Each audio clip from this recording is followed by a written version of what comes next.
No. No.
We are live, baby.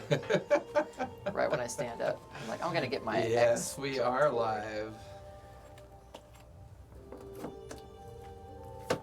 All right, now I'm getting an echo. From? Oh, I know what from. My stupidity. Echo cancellation? I had my Twitch tab open when I was double checking. And of course, now that the Twitch tab is gone. That should fix our echo. Amazing.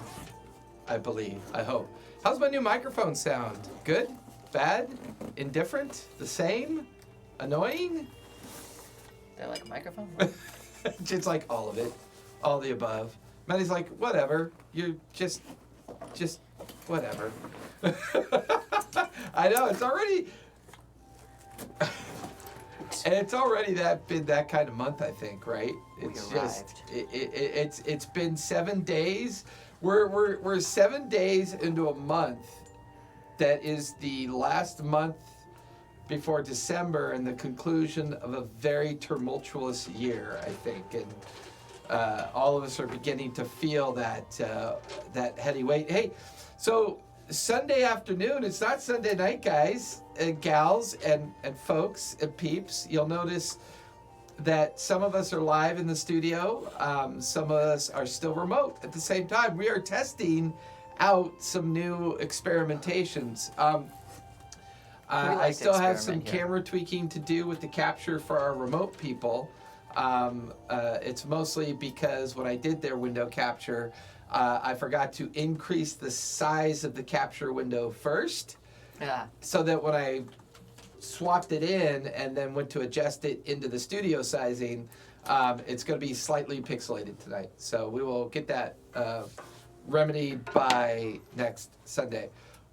We're also experimenting with a new way of piping in music. So if you're privileging us with your eyeballs tonight and ears,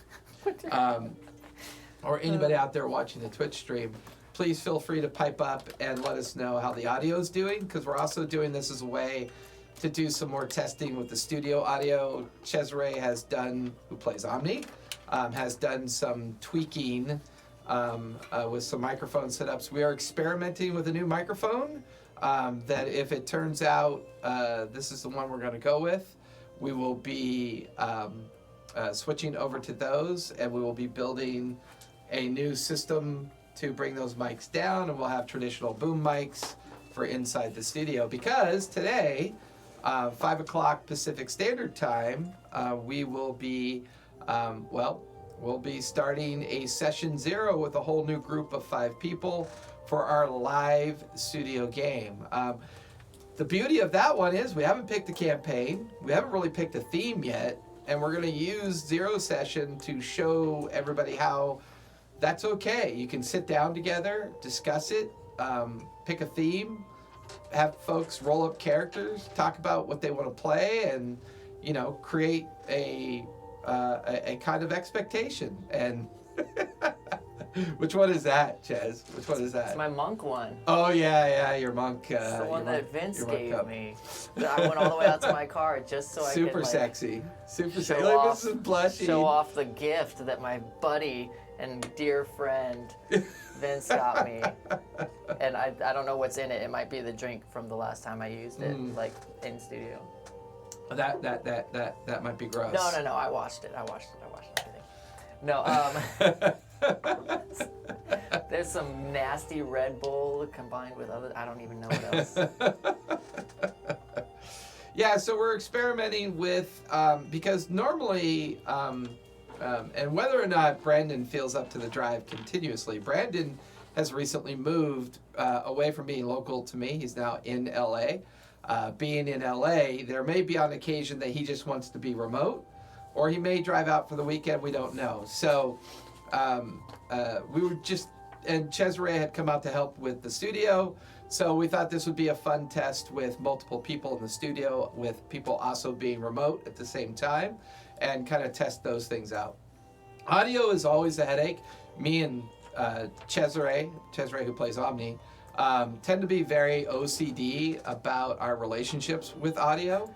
I was just going to say our relationship. And our relationship with audio is definitely determined by our normal kind of obsession with getting it right, which is not always easy to do. So we felt that having this extra layer of testing will help all of us kind of get things done.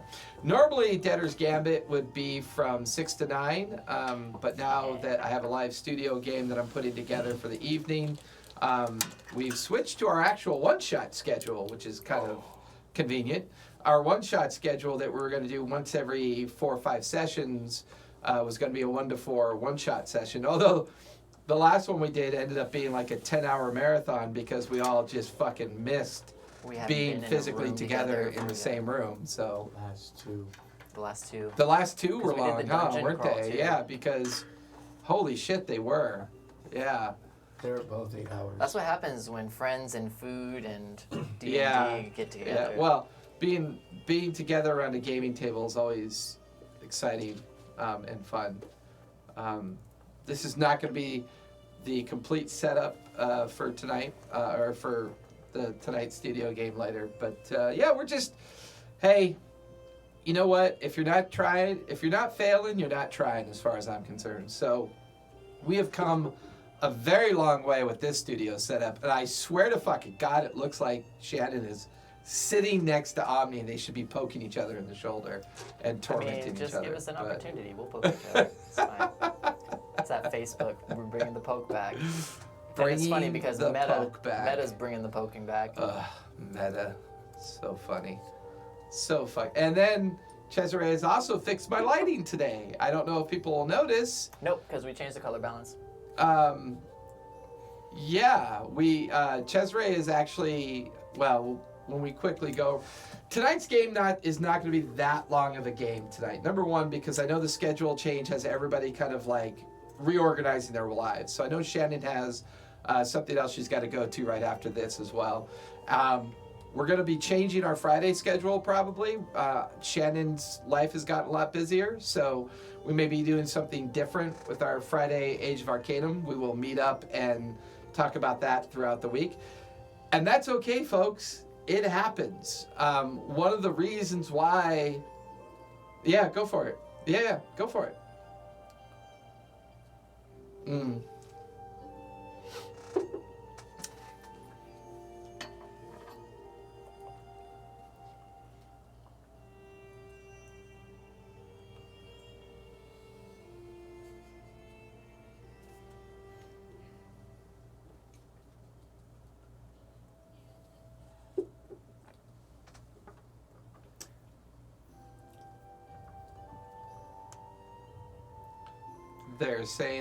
They're saying they cannot hear Shannon. And I can hear you fine. So, hey, Vince, can you talk for me? Because Callista's watching right now to help us out.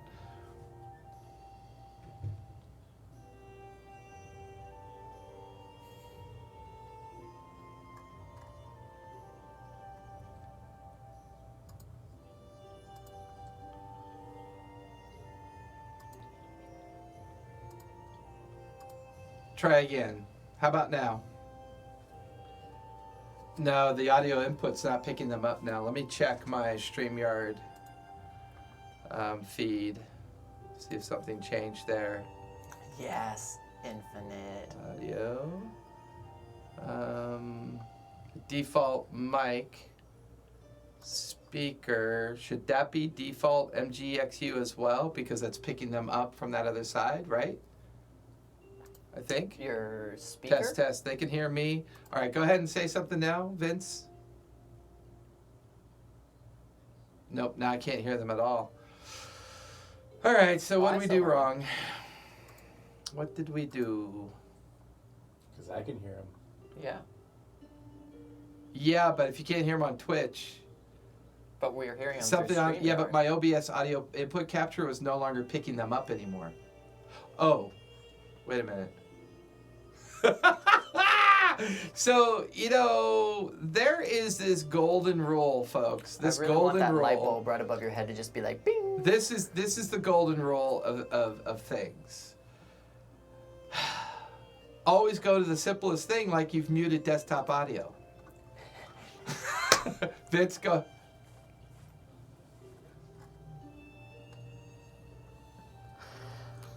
Test your audio. Test your audio.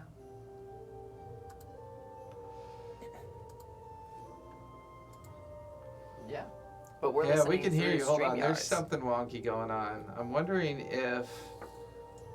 I thought we had fixed this, but now I'm not so sure. And here we go again. Let me try that. Go ahead and talk again, Vince. I'm going ahead and talking again. There, she should be able to hear now, I think, because I'm able to pick you up on desktop audio now. Will it pick me up on desktop audio? Let us know, Callista. Probably not. Yep. She can hear you now. No, she can't. So She's never heard me a day in her life. So the unfortunate part is I'm glad everybody could hear me, but they didn't hear anything that Shannon said in regards to the holidays. She was saying that holidays and she doesn't have a weekend because she works. No. Basically, what Shannon said is, fuck everybody here. And she just left. He no longer enjoys playing D&D with anybody. Showed up just to So tell she just showed up to fuck flip off, everybody off. and then Yes, she Friday left. and That Sunday was it. she is no longer available. She doesn't want to talk to anybody. Everybody here sucks. And Except Callista. oh, this just in, especially Omni, because we were doing. Dude, Vince is so bitter. He does not separate Jin from Vince at all. Well, that's all right. I mean, it's kind of similar to the bitterness that Omni had about the whole, compass being stolen and being thrown into a prison. Oh no, that's just a triggering mechanism from his past. That is, because he was a slave. It's, he didn't appreciate that. So let's mic check Gatharn real quick. Gatharn, I think you're the only one we haven't checked yet. No, I've been talking. Have you? Yep. God, you're soft. You're super soft there, Letterkenny. Wow. You are super soft. My boy looking 10-ply. Say something so Callista can check your voice. Yeah, you're pretty low. Test. There we go. He's up in the green-yellow balance right now. It's all that beard. It blocks the audio. Hey, So Hey, Shannon, look, she came back. She said, "Oh, I just got a text. It's from Shannon." She says, never mind. I just had a JK. mild breakdown. Actually, I I don't put in wanna a quit private chat Friday. that I was standing up for a second. I and saw then that. I don't I'll want be to right quit back. Age She of heard everything. Arcanum. I don't want to quit Debtors Gambit anymore. It was a I didn't say rash anything about quitting this decision. game. You shut your mouth. Anyways, back to so my list of things we unfortunately, need to Shannon, do. that whole spiel about the holidays, no one could hear Oh you. yeah, was lost because they couldn't hear me. Yeah, we I was here can. for that part. Yeah, it's much better now. Wonderful. So it's been fixed. Anyway, hey, yeah, holidays, they happen. Also, I don't have any weekends anymore because pandemic stuff is starting to lighten up a little bit, so I'm Right. allowed to go do things. And I would like to be able to see my boyfriend at some point in my life because we don't see each other at all. Wait, I thought you guys moved in together. So example, this So morning, that's the problem, actually. I was not home last night and went to the gym this morning, and we go to the same gym, and he misunderstood, thinking we were going at 11, we were going at 10. Passing each other in the parking lot this morning was the first time I'd seen him in that case. Hey, go get it. That is something I could absolutely commiserate with because there are times when me and Callista are 12 feet apart from each other, and it'll be the first time we see each other in days because busy life schedules. So I totally understand it. But obviously, we're gonna have an interesting session tonight. I'll do my recap shortly. But tonight is really just going to be kind of a chill session, kind of hanging out, getting this test done, letting everybody kind of talk about their stuff coming up, and then we're going to go into recap and probably play for a couple hours. And that way, we can stay on track. But this, as just kind of like a side note, in my opinion, this is one of the reasons why many games fail. It's because people don't talk about this shit. People don't talk about expectations, schedule changing. They just kind of, for whatever reason, there's an innate fear like you're going to piss somebody off. Duck Dick's like, nope, 10-hour session, let's go.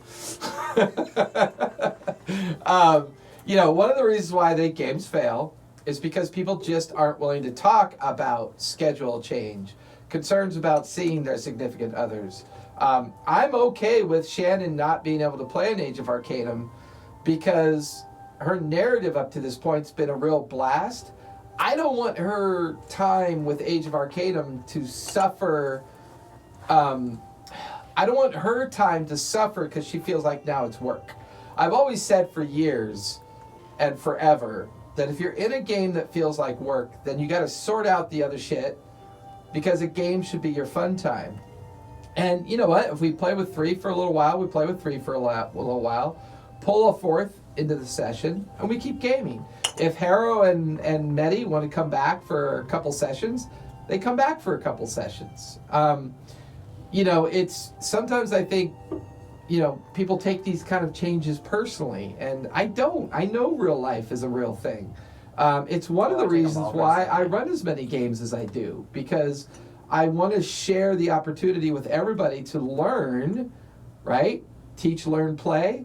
Not everything's perfect. Not everything's going to go your way. Not everything is good. Like, I'm still horrible at practicing talking to you. I want to stare over here and talk to my players. So, you know, and I've got a mixed bag. I've got Cesare and Brandon in the studio. I've got Jen in Long Beach and Medi in LA. So, you know, but yeah. So anyways, not to worry. So, hey, Dubtech or Callista, if you can let me know if you can hear the music okay in the background, that would be great. We're going to tweak that and fine tune that at the same time. We're trying a new method of piping it live so that when I have studio sessions, people can hear it while playing. Because I can remember when I was 11 years old and I recorded, I want to say, the animated version of Lord of the Rings that was done in stereoscope. And I recorded the music from it, and I put it on, I can hear it at a low volume. Perfect. Okay, so Callista can kind of hear it at low volume. The music? Yeah. So Dubtech, if you turn your volume, but he says I sound great on his monitor, so that tells me that his volume is probably fine. So we could tweak that. But I remember recording on my tape deck, because that's all we had, for 5-10 minutes of Lord of the Rings music. I'm sorry. What's a tape deck? Yeah, exactly. And on my tape deck, that was roughly the size of a shoebox and took 6 D-size batteries Not like to on run. the tech decks? The grip tape on the tech decks? Yes. Wow. I fucking hate you all. I hate all you youngins. All you youngins. Get off the internet, Grandpa. I want to see what happens if you pull the mic a little closer to you. Just like, yeah, grab it and pull it closer. Oh. No, sorry, the top of it. You should be familiar with This? this the whole motion. thing, Yeah, just just bring it in. pull it This? towards your face. No, the top of just the right to you. handle. Just, yeah, pull it closer. Take There you it, go. take it to the dome. Yeah, Like Take it to the that? dome. yeah, I just want to see. right there. Okay. So you want me to put your hot mic in my mouth? Is that what you're telling Not me? it. Cesare wants me to put his Cesare, you dirty little This is slut. None of us. This he, is why. he wants me to put his hot mic. 0% of us. I want do. me to Just put his hot mic in my mouth. Stick it in So there. yeah, This is she's saying it literally what I sounds deal better. with every time I test a mic. Look. See, this is the real reason why I need to step back from the game, because Jason is just. Over the top. The paragon of Yeah, maturity. I'm over the top. You should hear some of the shit that Shannon says in game. Are Excuse you me, kidding I don't know what you're talking about. You It's know weird. exactly what I'm talking about. Shut And up. then, of course, there's always Callista's commentary that's hilarious as fuck. Oh my god. So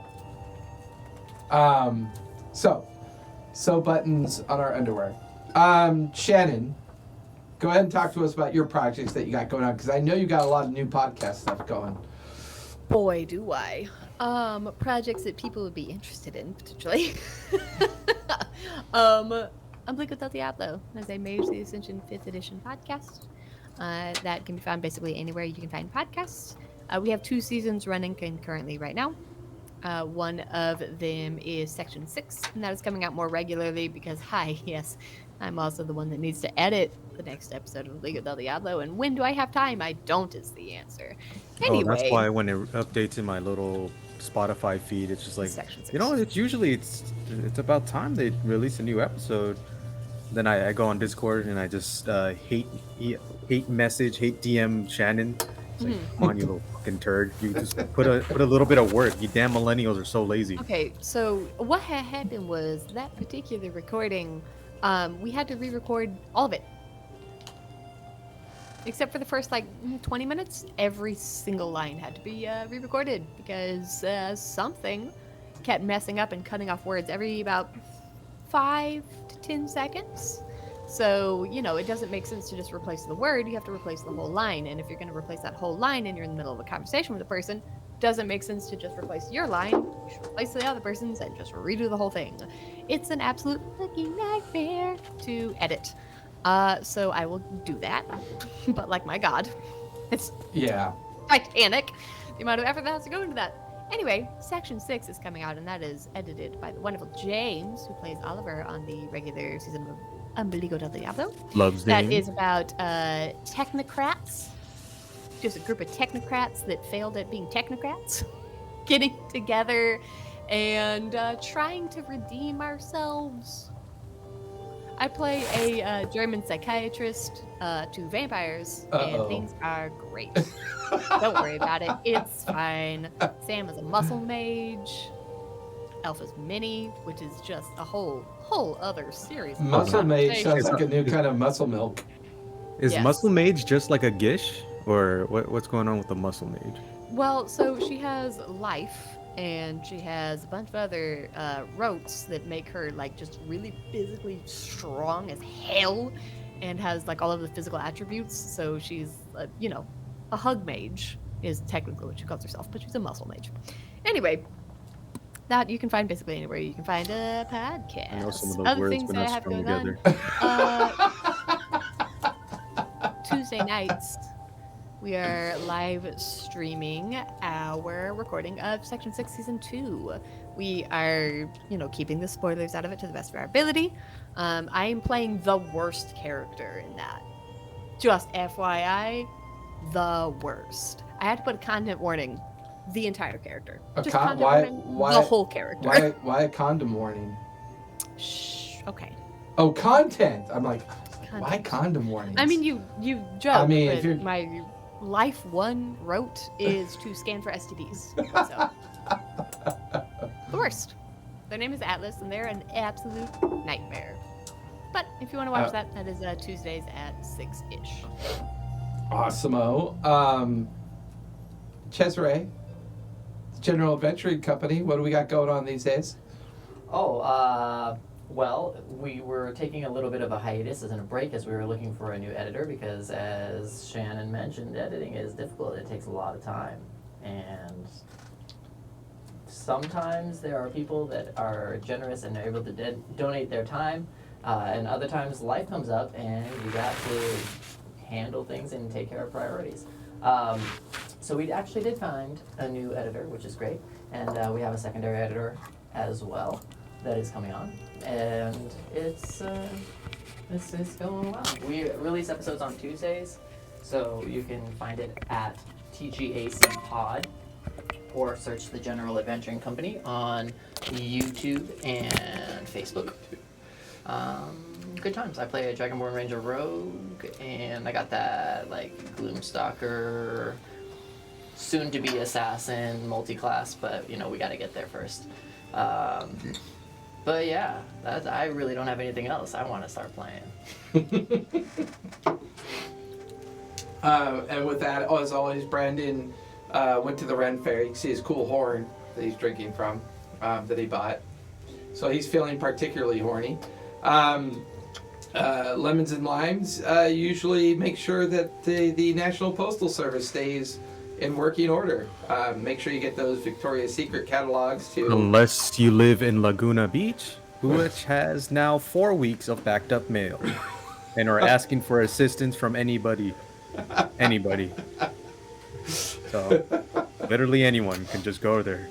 Oh, really? Cool. I'll No, go there. no. No, not really. No, not really. Oh, So okay. if you need a job and you live in the Laguna Beach area, it's a civil If you service need a position. job that's not going anywhere, But I heard all the where your life will just hit a tragic dead end, and you're day in and day out. It's just handling. I've heard all the paper letters and the and others boxes. people's shit and delivering dog food and toilet paper to the citizens of your neighborhood. And then go ahead, join the fucking postal service. Government job. Hey Vince, I feel like I just need to ask. Are you all right? You doing okay, buddy? No. Every day is an existential crisis. I go in there, I look at the fucking mail, I'm like, fuck everybody. Is this why they call like when people break and snap going postal?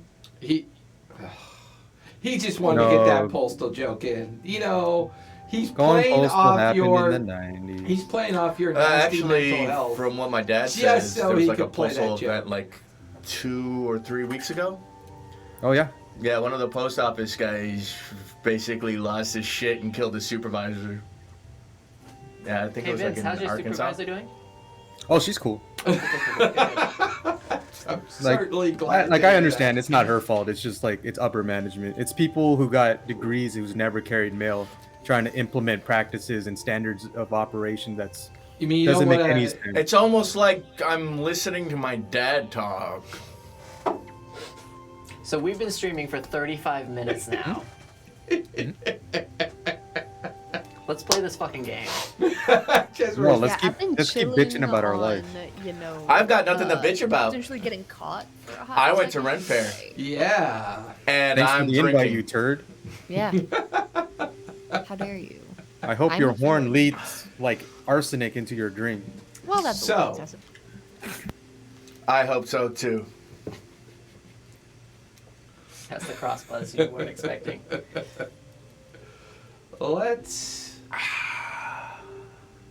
Get down to business. To different End of your times. Huns.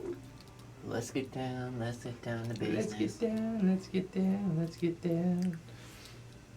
It's going down. You can't say words of the song because then my DJ brain goes and like finds all those words and finds all of the other related songs. Poopsicle. Bum bum bum. So where we last left off, our team Sweet. was finally celebrating the 5th day of the Revels. See, it's like you guys are actually we? all in the studio. It's Were great. we I love actually? it. We were celebrating? You were, well, to a I certain was. degree. Because made it. I kicked Because ass. if I recall correctly, Omni just got screwed out of like 1,000,000 gold. That's all. I told you not to bet. Why is Omni gonna listen to Gatharn? Omni knew Gatharn was gonna win. Because he's the most well-adjusted one out of all of us. It's the very only one true. that's adjusted at all. You got 2 loving parents. Yep. Who checked So- in on him? One that literally used magic to come and check in on her son, right? And the son was just, yeah, fuck off, mom.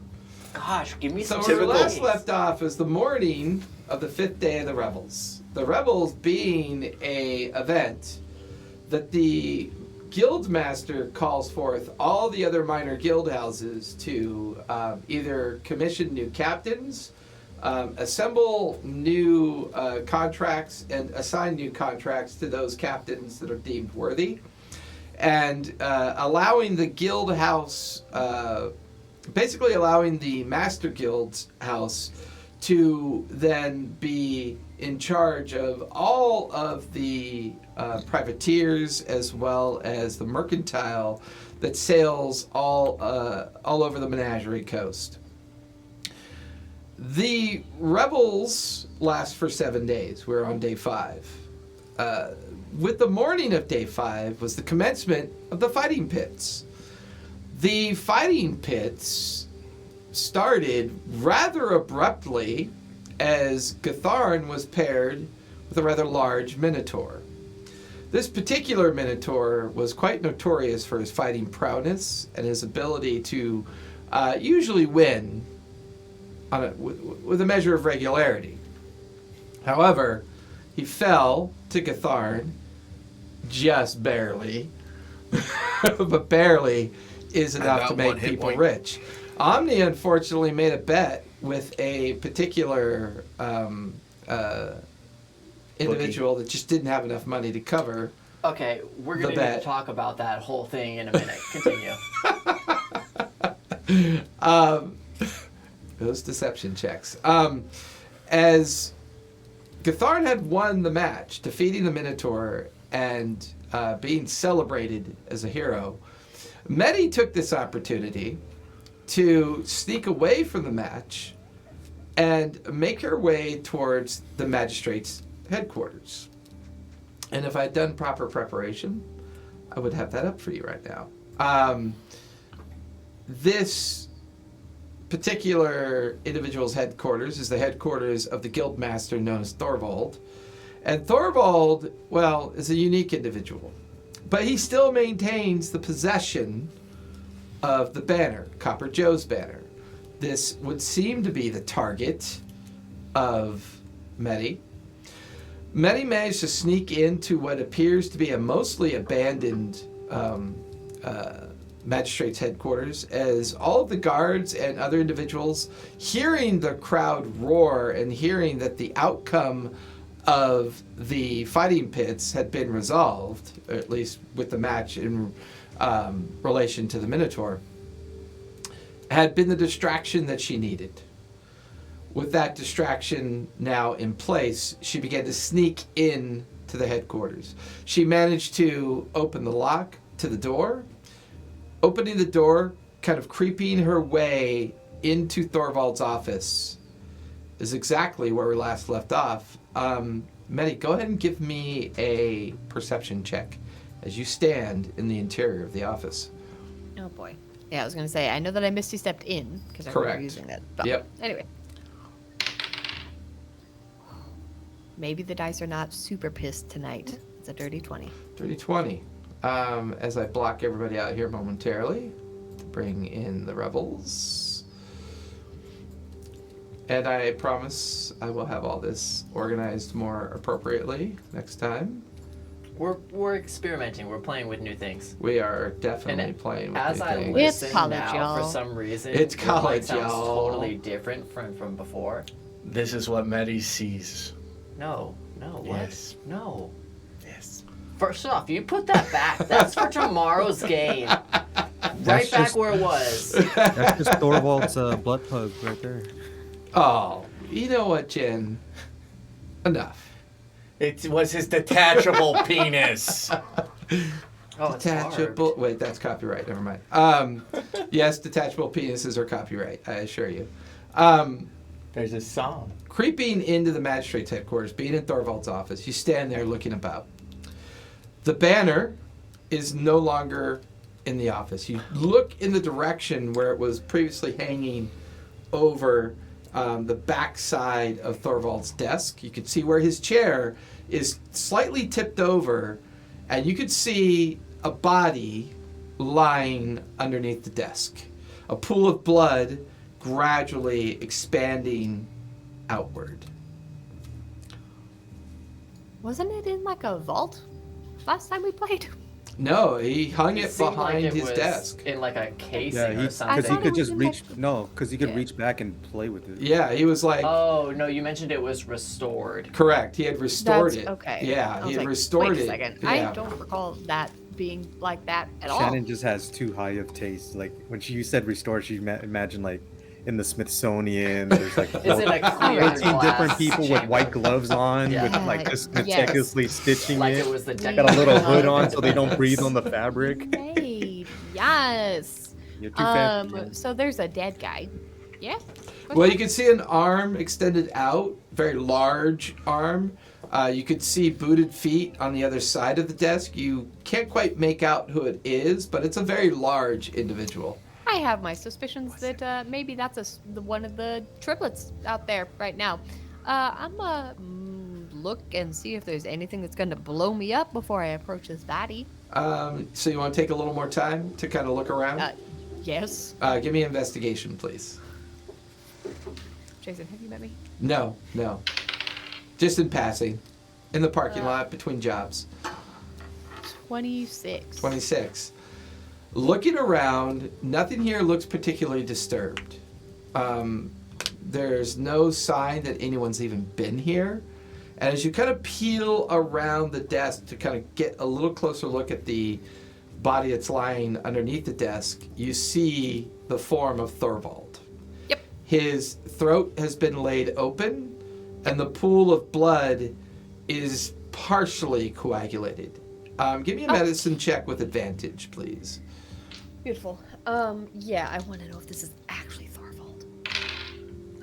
Medicine check with advantage. 1 moment. 14. 14. It appears that maybe he's been dead for at least an hour or more. Everything about what you're seeing, as far as you're concerned, he looks like Thorvald. Do you want to like physically examine, like touch the body and kind of? Yeah, as Okay. long as it again doesn't. I'm relying on my 26 that there isn't like a glyph that's gonna explode when I touch No, it. fair enough. Fair enough. You kind of crawl a little bit closer, looking about, checking the room. The window is still closed. The curtains are shut. There are, at least 2 windows nearby that you remember from before. The chairs that people were sitting in before look the whole office looks very much undisturbed. His body clearly fell out of the chair because his chair is the only one that has kind of teetered over. You're checking, he's cold, and rigor mortis is beginning to set in. Checking his physicality and everything else, it appears to be Thorvald. Okay. Is there any weapon currently that could, like, in the space that could have done this? Was this self-inflicted? With that medicine check, it's hard to know for sure, but whether or not Thorvald had the conviction of slicing open his own neck seems unlikely. But it's hard to tell. The wound is not professional. That Got much you pick up on. It's definitely not professional. You've known enough people in your life and through your travels that you would have an indication of what professional assassination would look like. This doesn't feel like it. Okay. Oh boy. This feels like one of those moments where I could get really greedy, but I should absolutely not. Do it. So while you're in this office space trying to figure out what to do, Gatharn, you've been carried off to the tavern at this point. Screaming, ow, ow, ow, ow. Give me a cleric. Because you basically, I think, have 1 hit point, correct? Yes. Yeah. Omni, you're amongst the crowd lamenting the fact that you didn't get your full payment at this point. Jin, where do I have you put at this those point? thoughts and emotions in my brain, but I'm not gonna necessarily like claim that that's how Omni is feeling.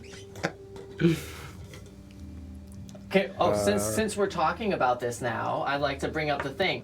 When we first started talking about gambling on the Revels, we went to like a casino, a den where we were, doing it. The house was very much involved. Because we were running short on time and we had an entire Gatharn fight to go through, Cesare didn't think that it was a necessity to ask what the politics or what the actual system and structure of the betting type is like here for this. By the way, And it was Jason ringside. It was didn't ringside betting describe at a that there table. were a There was bunch of random so, little to be people that clear- were taking individual to be- bets. to be clear, this is versus a character something where flaw. It was like a house, or like a racehorse. Omni thing where you basically go up bet to a nefarious-looking character at a folding table near the ringside. Never and said nefarious-looking character with a folding table. Well, I said I go up his to insight the check was a betting 2, places to so that place makes a sense. bet. And apparently, This guy looks with my reputable. perception being amazing. By the way, he's on he's in a area where everybody's basically either a murderer, a thief, or a potential pirate. Just But Hey, no, we there were is all honor legit. amongst thieves, We were all and legit. We were all privateers. So I resort back to the statement of We have a union. as far as with dental. Cesare knew, the gambling that's involved on the Revels is actually sanctioned and controlled, and isn't just people standing on the street going, "Oh, I'll take your bet. I'll take your bet." And because when Omni first was gambling with the Hawk, when the table said, "Oh, we can only do a maximum bet of this," and then the Hawk was like, "Oh no, we can actually go higher." Fitz It's is all, let me fine." know when he's done. That assume, that higher bets can be placed, and again, that it wasn't just some random person on the corner taking bets. That being said, fuck you for your 5% on my 198 to 1 odds. We didn't even get half of the amount that they said was the table minimum. They didn't even have the 100 platinum coverage. We only got 50 platinum coverage of a bet. That's some bullshit. I was gonna buy another fucking boat. And ladies and gentlemen, this is why paladins are lawful stupid.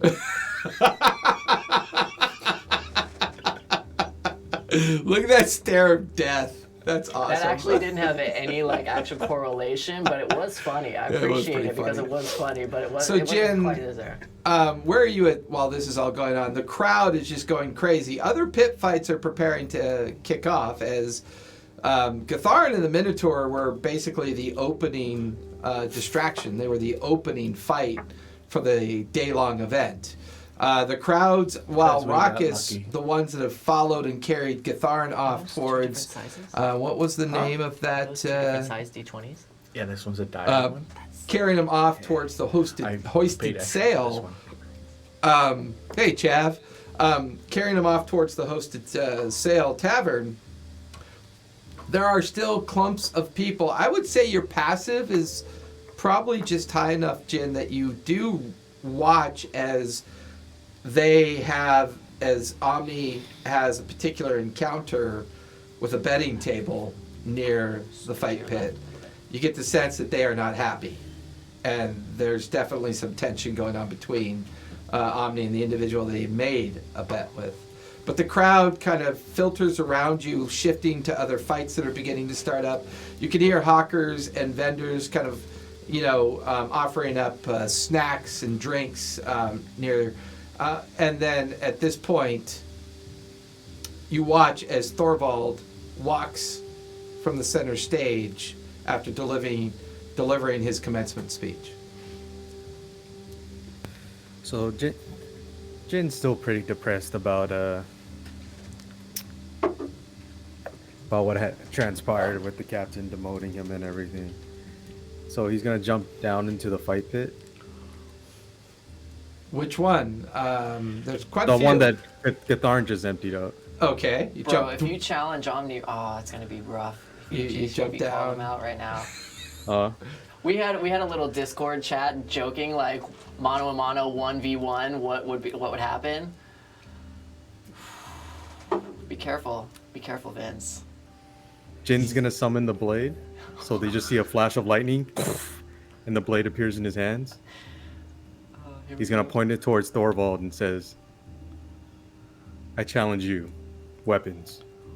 I'll let you choose persuasion or intimidation. It's up to you. You guys are doing this when Gatharin is being taken to a tavern? Yeah. Come on, motherfucker. It's gonna miss. 22 intimidation. 22. He's You a watch charisma boy. as Thorvald just casts a look down at you, and there's a strange flash of energy. It just kind of like goes across the face of Thorvald. Coalesce, thank That's you. the word. As it coalesces across the face of Thorvald. Don't remember ever seeing him being able to do that. And you just, without any kind of response, Thorvald just leaps down about 12 feet off the gangway of where the platform was, and then leaps down. Just help. Leaps down into the pit, and you hear Thorvald's voice beckon towards you. I thought I said no weapons. Put your weapon away. I'll be glad to teach you a lesson, boy. Draw your weapon, and I'll be glad to instruct you in one. You sound a lot more like P. I'm just saying, this sounds like PM Jin right now. I've never seen this much sass out of Lemons PM and Jin. Limes is emotional right now. He's a wreck. He's fully on tilt. Yeah. Y'all need therapy. We do. We all do. Yeah. I'm Everybody trying. except Gatharin. Pretty much, yeah. That's fair. His That's fights fair. are his therapy. It's terrifying, but fair. Pretty much. I'm still getting used to, I'm going to actually bring a tablet from home so I can have a more fancy screen up in front of me for purposes of this. And I don't know why Wow. You know, when you stare at a screen all day and Eyes you get know big. it's in front of you and you still don't see it, Where's that app? there it is. It's the one that I thought it was. And Yeah, I was trying to find a specific phrasing on a book earlier, and it's like, God, I wish I could Control F this. right? Is that control? With that, you watch as Thorvald Control F. Find. Find there. brings a dark-hued, mottled purple blade out in one hand. And then you watch as, with his left hand, brings out another purple, dark-hued, mottled blade. Fuck, he's a dual wielder. And he begins to drag the weapons across the ground. You're Just watching as the sand of the fighting pit immediately glazes over into trails of hot glass as he begins to draw them towards you. And he says, "Gladly. It's been a while since I've stretched my bones." And he charges directly at you. Jin, roll initiative for me really quick, please. How far Stretched my has bones? Gatharn been taken away before this happens? Pretty far. You're at the end at this point. I'm back to the tavern. Okay. Yeah, you're back in the I'm hoisted, still looking for a You're cleric. back in the hoisted sail at this point. That's You are, I will say this much, you'll be there long enough and you'll have consumed enough drink and you can go ahead and take a short rest. So you can do some hit die dumping while Jin is getting his ass kicked. Mama. Okay, my 32. 32, nice. As he charges towards you, you notice that he hesitates slightly. Go ahead and tell me what you want to do, Jin. 12. I will cast Shadow of Moil on myself. Okay.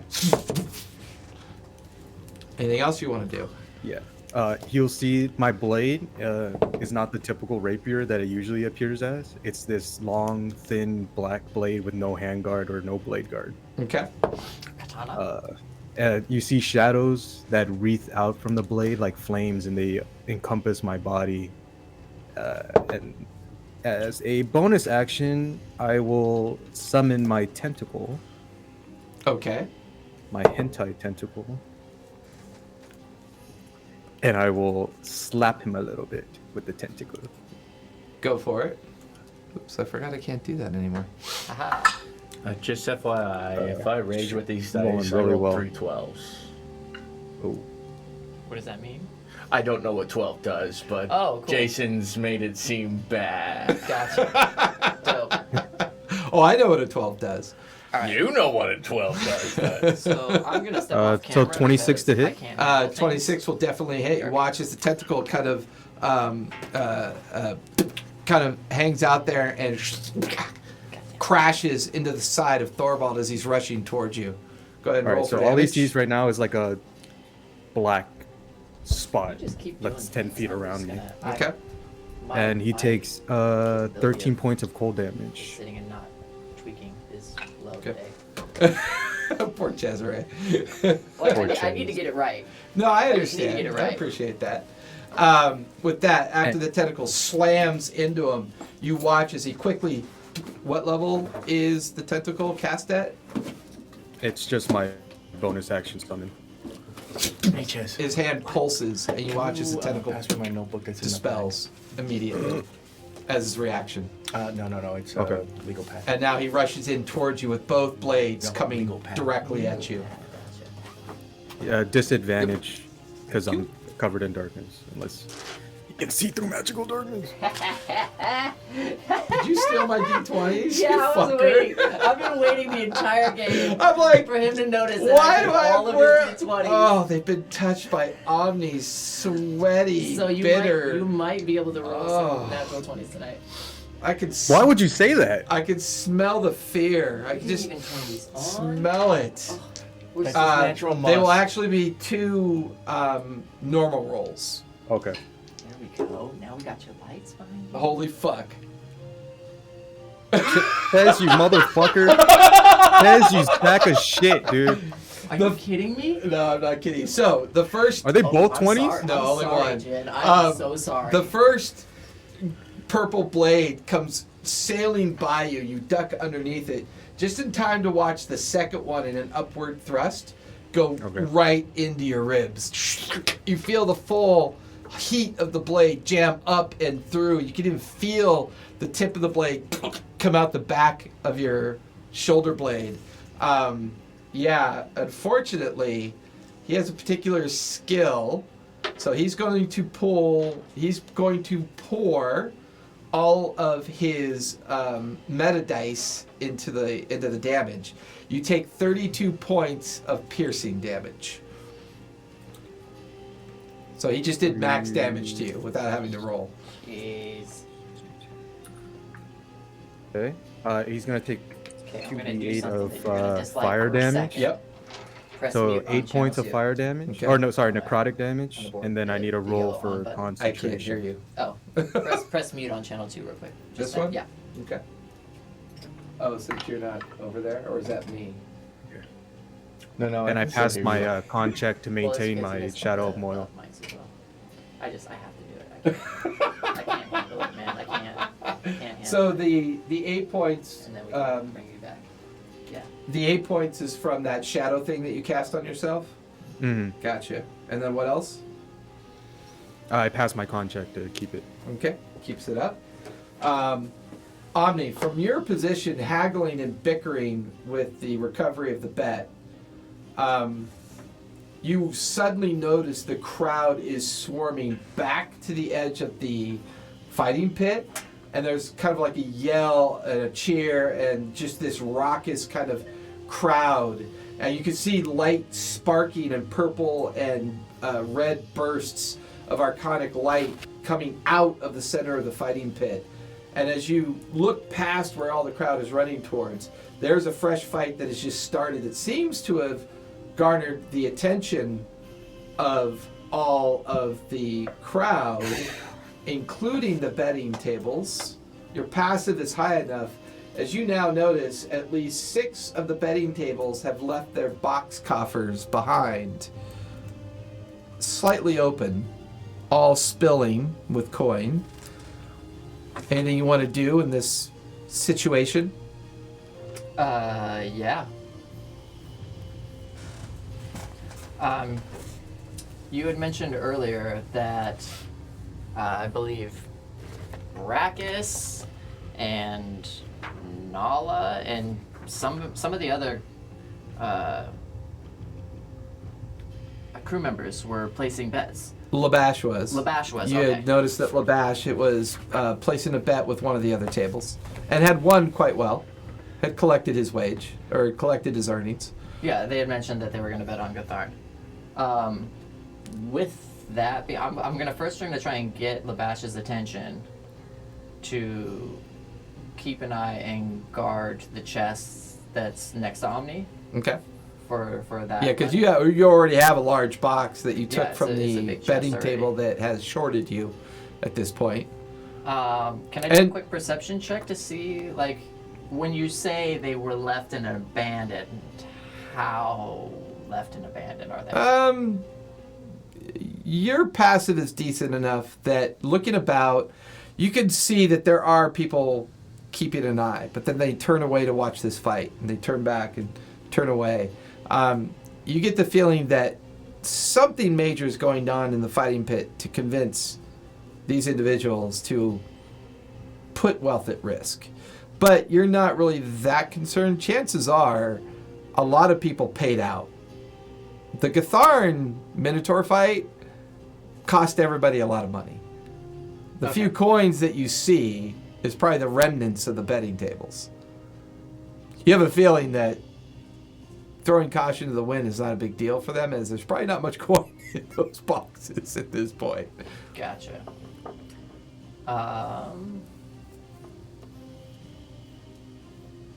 Yeah, I guess I'll just try and get Labash's attention and see if they can get a couple of people to guard and or start taking the coin back to the ship. Omni, are you watching this?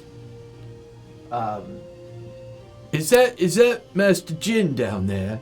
And as you watch Labash's finger point into the fighting pit, you're now looking at Jin and Thorvald in full combat. Thorvald has purple blades out. just ran one right through Jin and through the back of Jin. Jin's got his armor effect up, and he is completely, fully engaged with Tharivol at this point. No sign of Medi and no sign of Gatharn.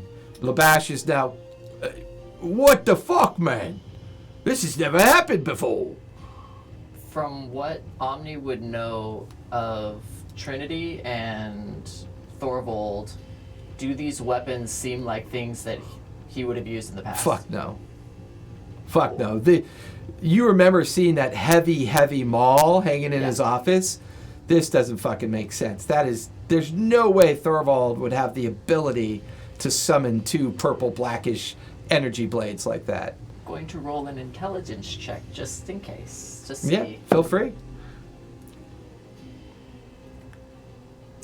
He must have got new weapons that we didn't know about. First, you granted his dice the gift of a natural 20, you handsome little turd. And now this shit? Now this shit?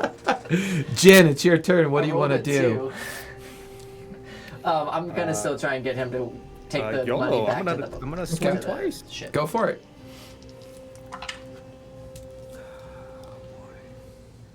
27 for the first one. Rolling. Oh, PM Too Jin well. is out because he took a bunch of damage. That's right. Medi is saying you all are real peaky for me. Peaky. So I don't Nat know 20 if that, for you know the what? second one. That could be on my OBS side. Should I try turning that down a bit? Sure. I'll bring the audio input capture slightly down, and then I'll bring the desktop. No, it wouldn't be the desktop. It's just the audio input. How's that? A little bit better? Are we getting? Yeah, I mean, y'all are also like speaking very excited. Yeah, everybody's like, yeah. their microphone being very loud. That's true. But yeah, I'm almost peaky. See where that's coming up? Yeah, that was You're probably almost me because my Irish whisper is so out of control. So go ahead, Jen. 27 for the first one and a natural 20 for the second one. Nice. So as you strike with the first one and then strike with the second one, you just feel the blade bite into flesh. There's a blur of almost like somebody who is having difficulty maintaining the illusion of form. And go ahead and roll damage. Okay. First one is a 13. Okay. And second one, since it's the nat 20, I will pump an Eldritch Smite into it. Go for it. Nice. Mark that off. Oh, come on. Drop that concentration, you fucker. Alright. 12, 22, 25, 29, 58, 65 points down. Ooh, how many? 65. Holy shit. I'm not even going to give her a nat 20 roll on concentration. As your second blade, you feel it dig across bone, and you feel an organ rupture. And with that last bit of pain and damage delivered to this individual, you watch as the illusion falls away. And there, one of the 3 sisters stands with blood trickling out of the corner of her mouth. And as a reaction, she just brings her hand up in front of you. Mhm. And you just watch as she tear of energy in front of you, and she's gone. Counterspell. What level? 4th. Give me a d20. She cast Guidance. hers at level 6, so yeah, give me a d20. I need a 16, right? Yep. Yep. Fuck me, man. Alright, 11 or higher. 18. 11 or higher. 9. 9. You go to focus. You kind of feel the blood running from that fresh wound. It kind of prevents you from focusing. It's there's an exact just this quote. There's just energy there for just the briefest of moments, and the whole crowd just. And then there's yelling and fists are in the air and you watch as Thorvald's guard comes racing down, looking at you, looking at where Thorvald was, and they look at you and go, "What have you done? Bring him back right now." That wasn't Thorvald. As Wait, the guards shadows didn't see disappear. her? Yeah. As the shadows start to disappear and then Jin's face just peeks through as the flames wreath back. That wasn't Thorvald. Give me That was his persuasion. sister. Give me persuasion. Okay. I mean, that's pretty good, but why not there's knowledge of the past life? 33. 33. They look at you and kind of almost balk at your physical manifestation changing the way, and kind of shocks them for a moment. And this doesn't make sense.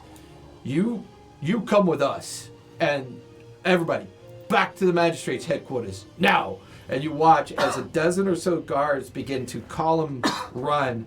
2 guards grab onto your arm, Jin, begin to haul you along with them. Omni, you're watching as all this is now playing out in the street in front of you, or down in the fighting pit. And Jin is now Jin's being just gonna dragged yell? along with the dozen or so individuals. As they're dragging Jin along, Jin's just gonna yell, "Is like, this means Thorvald's dead. The sisters got him. Find the sisters." And I'm just trying to get Omni's attention. Okay. Or Gatharn's. Fair I'm enough. at the inn. Yeah, Well, I'm screaming. Yeah, well, Jin wouldn't know that, so that it would Yeah. kind of make sense. Labash looks at you, Omni, and goes, "What the fuck's going on, mate? Do you need my help?"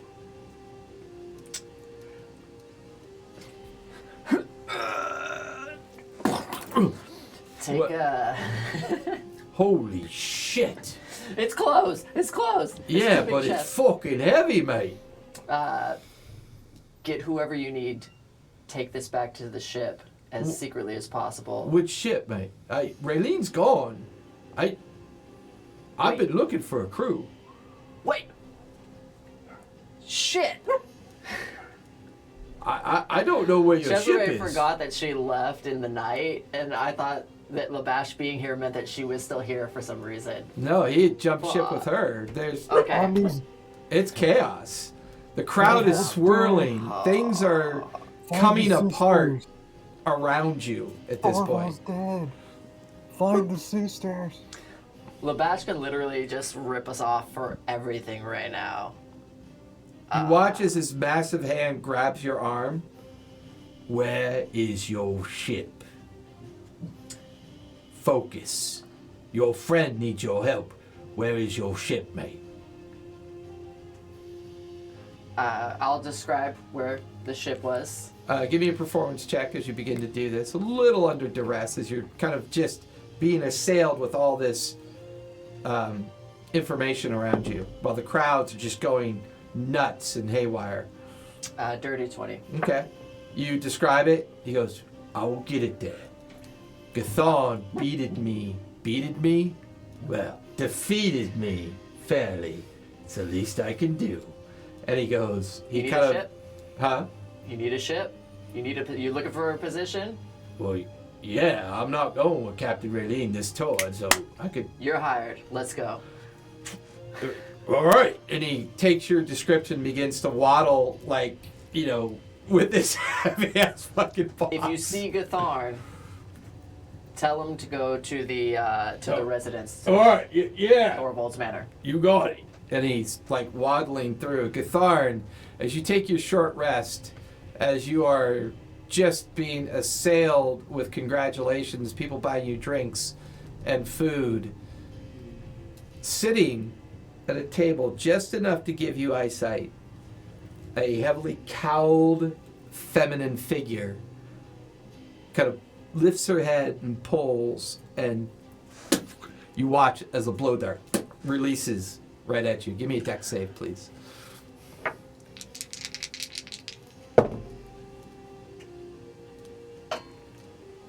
It's a thing you can see, so you should have advantage. Yeah, it's a 20. 20. DC was a 20.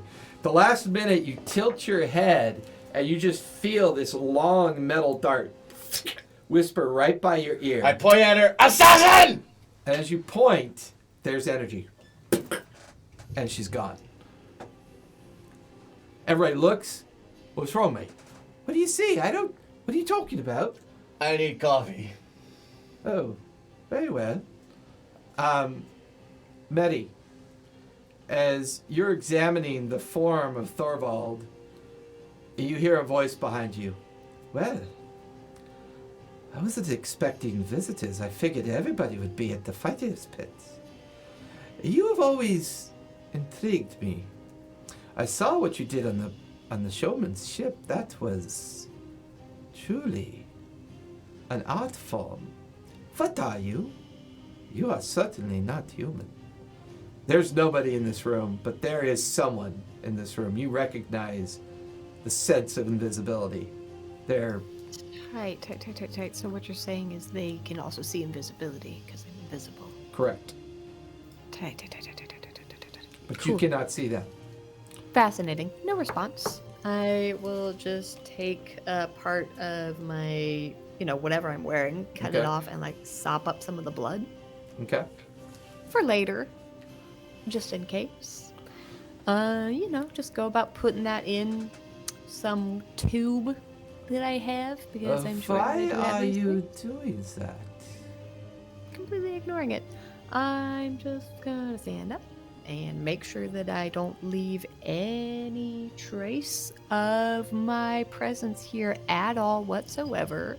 Not a footprint, not a fingerprint, not anything at all. They could tie this to my person. So, with that in mind, the only thing you recall touching would have been the Was door. Thorvald.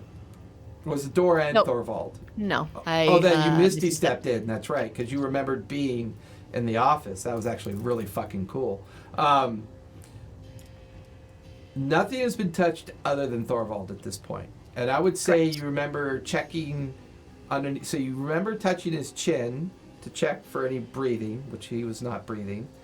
And you remember kind of touching his shoulder and kind of like moving his hips up slightly to check check for other wounds. Yeah. So you only touched him in 3 spots, mostly to see if he was real and whether or not he was, in any condition to be brought back.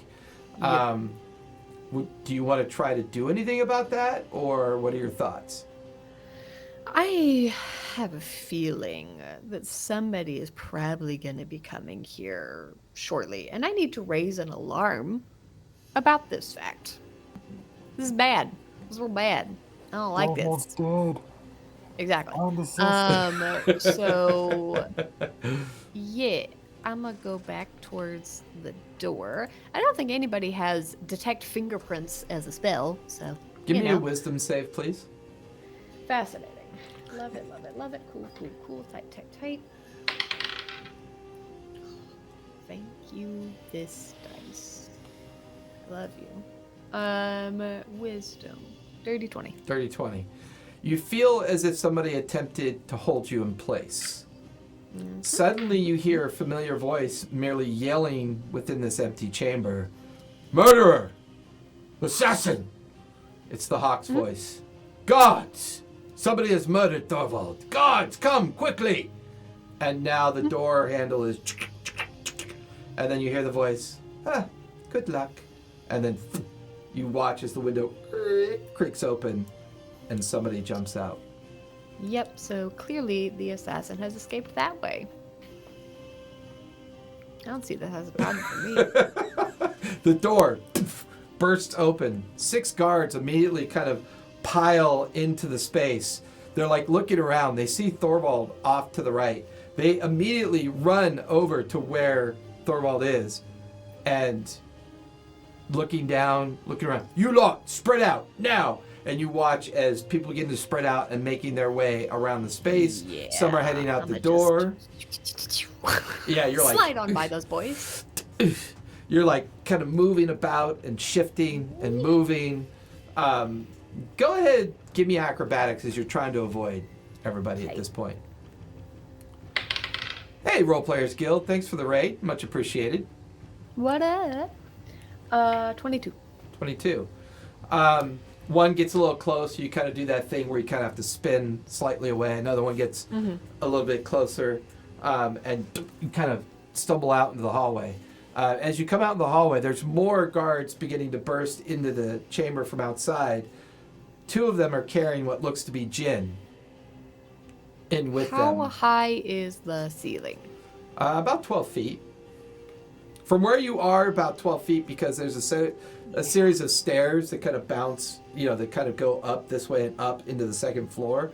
So Is it's a it little flat? bit higher where you are. Is it what? Is it like flat, or is there like a bunch of stuff on it? Give me a perception check. Okay.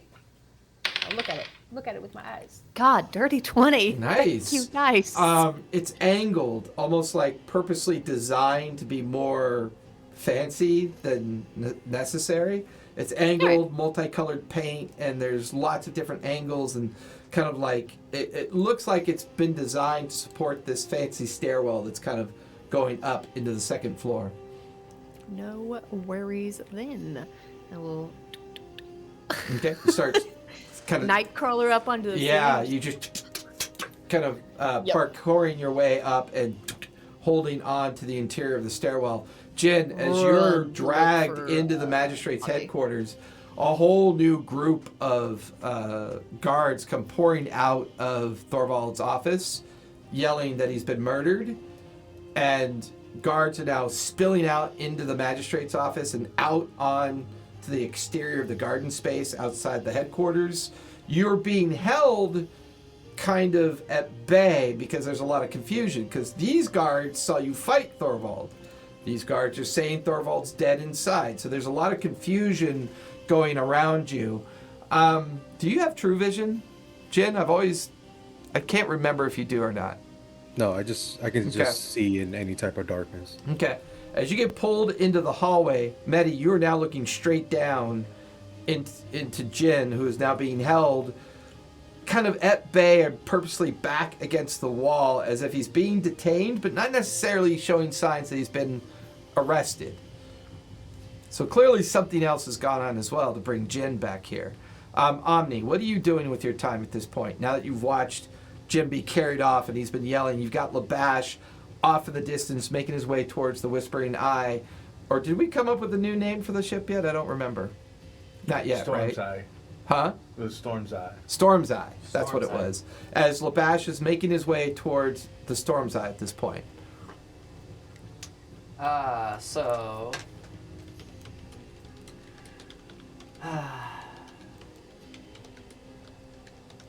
I'm gonna go ahead and use that necklace of scrying, Okay. and because I've seen the sister when she wasn't in Thorvald form, when the illusion dropped and she disappeared, did I see her then? Give me perception with a disadvantage, because you were talking to Labash, you're on the edge Yeah. of the pit. It'd be a challenge, but we'll give you an opportunity. 17. 17. 13 and 18. Yeah, the DC, I put the DC at a 16 because you're pretty perceptive. As you and Labash were kind of going back and forth and you were trying to get his help and his attention, out of the corner of your eye, you did notice for a brief wink as the magic affected, Dimension Door occurred. You recognize it was one of the sisters.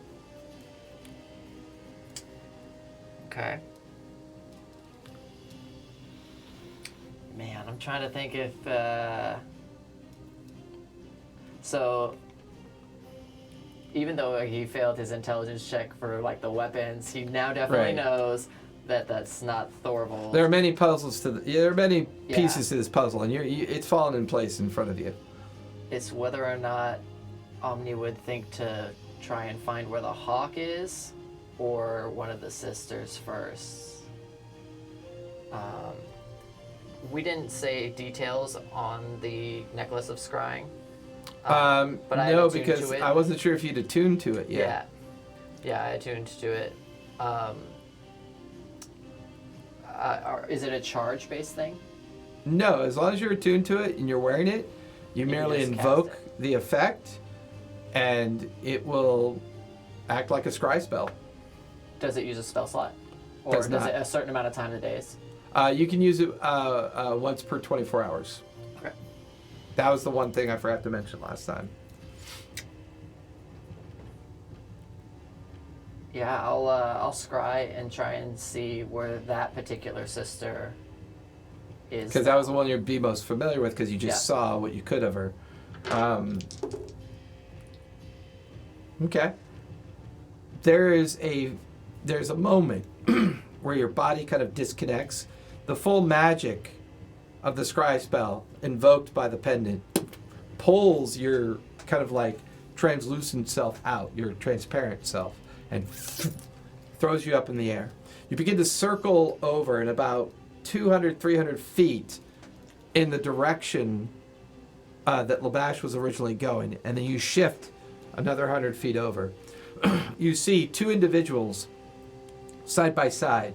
One is heavily wounded and being treated by the other one, and they seem to be caring for each other and discussing softly with each other. You watch as one of them kind of looks up, and then quickly they both wink out. Same thing to like a dimension door or like Feels a like it, yeah. teleport. Yeah. Okay. Were they in an alternate form, or did they look like the sisters? Just, they look like themselves whenever they're like in their battle gear with heavy cloaks on, or the handful of times that you've experienced them, they seem to be in their battle ready gear, just very much heavy leathers, the heavy cloaks. One of them looked very much in pain, almost like half doubled over and being treated by the other one. One didn't seem to look up. The one that wasn't injured did look up. And at the last minute as she looked up, you get the feeling that she might have sensed the scry effect. In other words, one succeeded, one failed. Whispered something to the other, and then both of them popped out of existence. Okay, I'm going to do something that Omni normally would not do.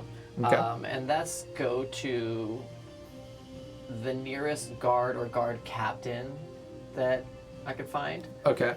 and show them the Whispering Ear brooch and basically give them a rundown of the description of the two sisters that I saw, where they were and how they disappeared, so that they might be within like a 500-foot range of that point.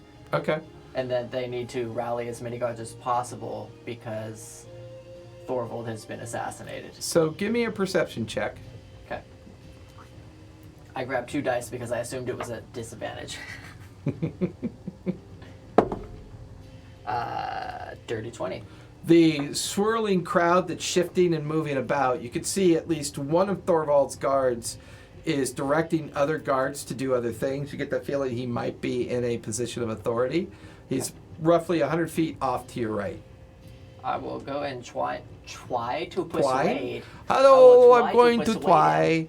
I would like to try and persuade him to take my word as truth. Oh, what do you want, mate? As he looks at you. I don't know if you saw all the stuff that just happened with Thorvald. Well, I'm trying to and figure Jin. this out. It's very confusing. It was a spell. It was an illusion. Thorvald was not here. It was one of the sisters. One of the 3 elves. He's looking at the fob that you're holding out while you're telling this story. Oh, you're one of Hawksmen? No, absolutely not. But he did give my party this.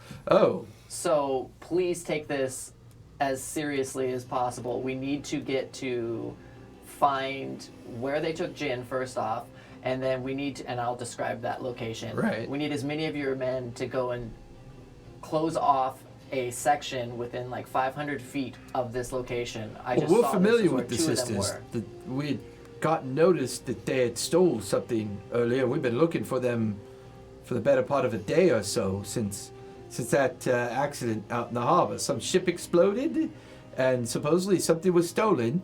And we've been tasked with trying to find the sisters now since last night. So you're saying that was one of them that just did that to Thorvald? Yes. Are you sure? I'm saying Thorvald is probably dead right now. There's no way that they would His eyes impersonate go, him. and he looks around and he goes, There's no way they would impersonate him in public if they didn't know that he was already out of the picture. Corporal, Sergeant, over here now. You watch as 2 guards come racing towards the captain. Get your 6 men from over there, and you go get those 8 from over there. I want concentric search patterns out from the fight pit. If they're using magic to escape, go find one of them fucking drunken wizards. They'll help you. Get going now. And you watch as the captain like grabs onto Omni's arm and starts dragging him. Come on, we got to get to the magistrate's headquarters quickly, as fast as we can. And begins to kind of like sprint in the direction going down towards the Marquis district and towards the headquarters of the magistrate at this point. Cool. Okay, so you're on your way my there. only hope right now is that Labash wasn't the third sister and we just gave away all of our fucking money, because that would make sense for Jason to pull. No, there's definitely Labash. Okay.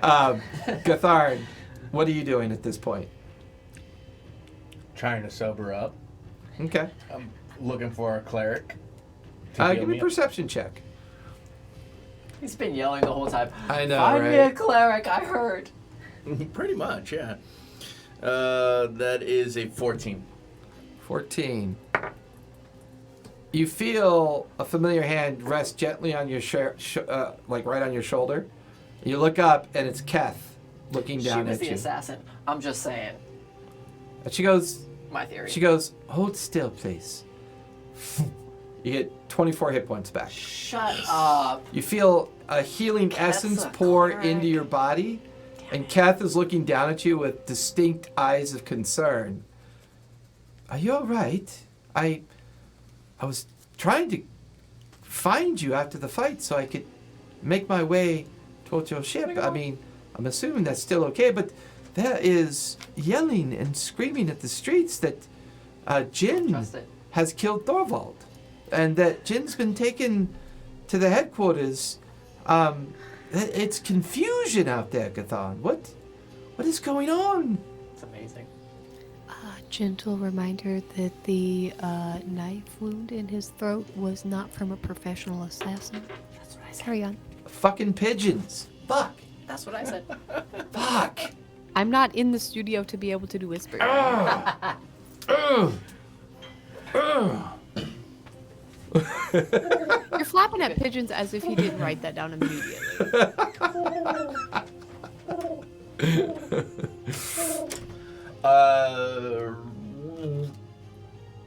And then she goes. She casts a quick prestidigitation on you. You are now stone cold sober. Fuck. Your bones hurt. Your muscles hurt. I mean, the healing helped, but that was probably the closest physical brutal fight you've been in for a very long time.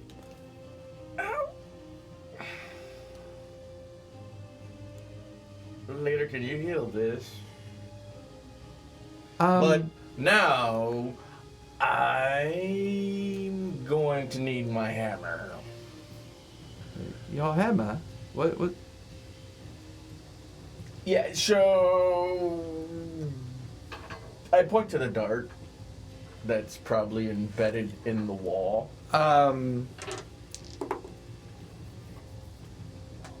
Jesus Christ.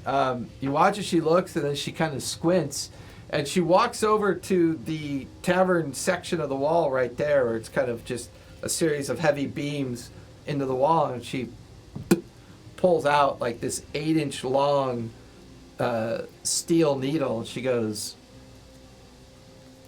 "What is going on, Gatha? Is there something wrong?" So the sister bitches, I think, are making a move, and they tried to kill me. Oh, as a reminder, prestidigitation sobered you up, you dumbass. You're not actually drunk anymore. This is how I talk. Oh, I'm sorry. I didn't mean to carry on. Rude. He was the only reason why you were gonna go on the ship, and you're gonna talk to him like that? She's like, "Oh shit! I'm so sorry, Gathon. What are we doing?" What are we doing is getting the ship ready to sail, mustering the crew, and I'm gonna go find Jin after I What? get my hammer. What can I do? And who has your hammer? Why do you need to go get your? Oh, I think there's gonna be a lot of reasons for me to use my hammer. Oh, are you sure you're sober? Yes, unfortunately so. Oh. What would you like me to do to help?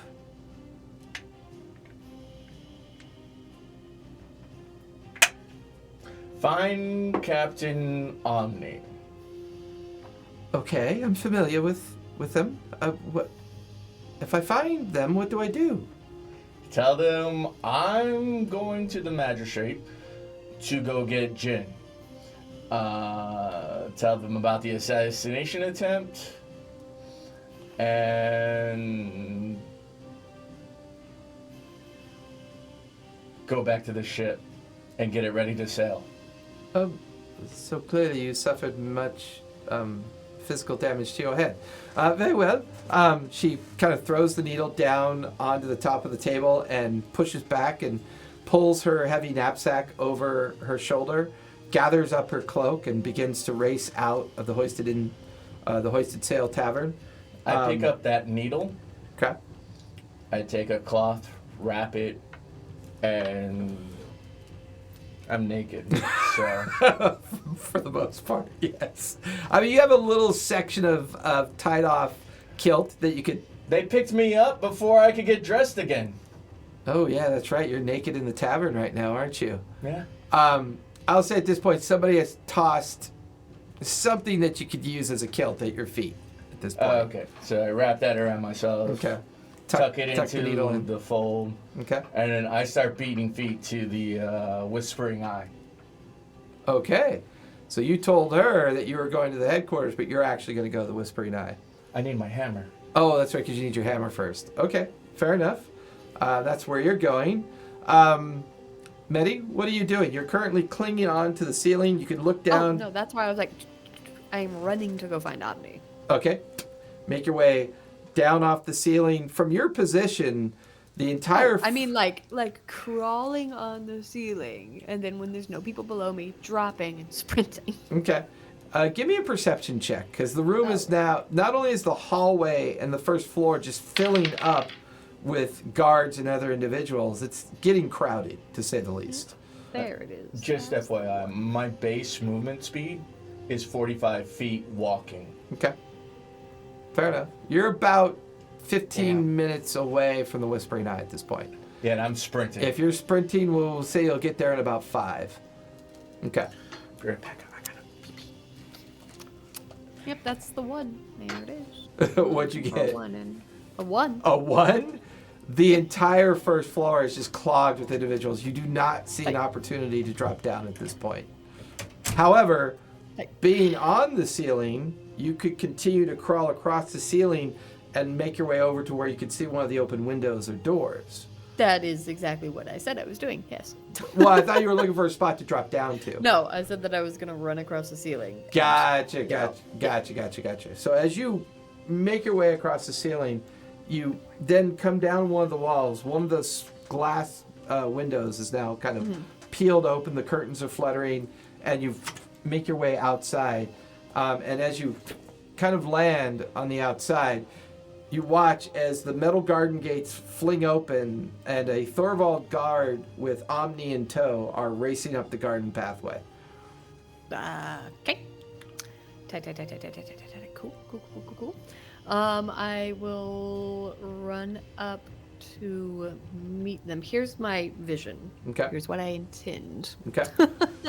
I would like to run to meet them, like circling around so that I can get behind Omni if they're being held like this way, or are they just like... They're not really being held. It's like the captain's in front leading the way, Okay. and Omni's they're following behind. Cool. I want to get by Omni. Okay. You quickly move over, sprint over to where Omni's being and led keep up. pace so Yeah. that I don't like have my heel stepped on. Yeah, you have a few seconds to keep pace. Tight. Hey, Omni. Tharivol is dead. He's for sure dead. The flag is gone. Shit. I didn't do it for the record, in case that wasn't very obvious. would have been impressed if you did. I think you're underestimating me, but carry on. It's just invisible Medi Obviously, doing to this at himself, this I point. can't really respond to Yeah, that because- loudly the way I And want to. at this point, the conversation carries you to the entrance of the magistrate entrance of the hallway in the common space. But the captain stops short because there's just crowds of people kind of coming and going. He can't find his way inside. This affords you the opportunity to kind of like stop a few feet short out in the garden space, and you're now listening to Medi's story about what just happened. I'll mutter under my breath back to Medi.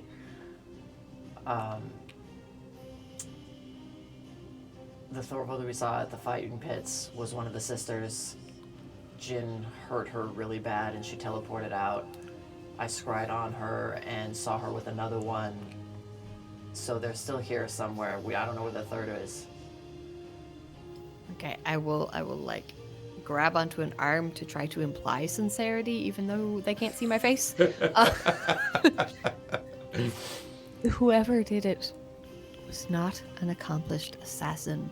The wound was jagged, like they didn't really know what they were doing.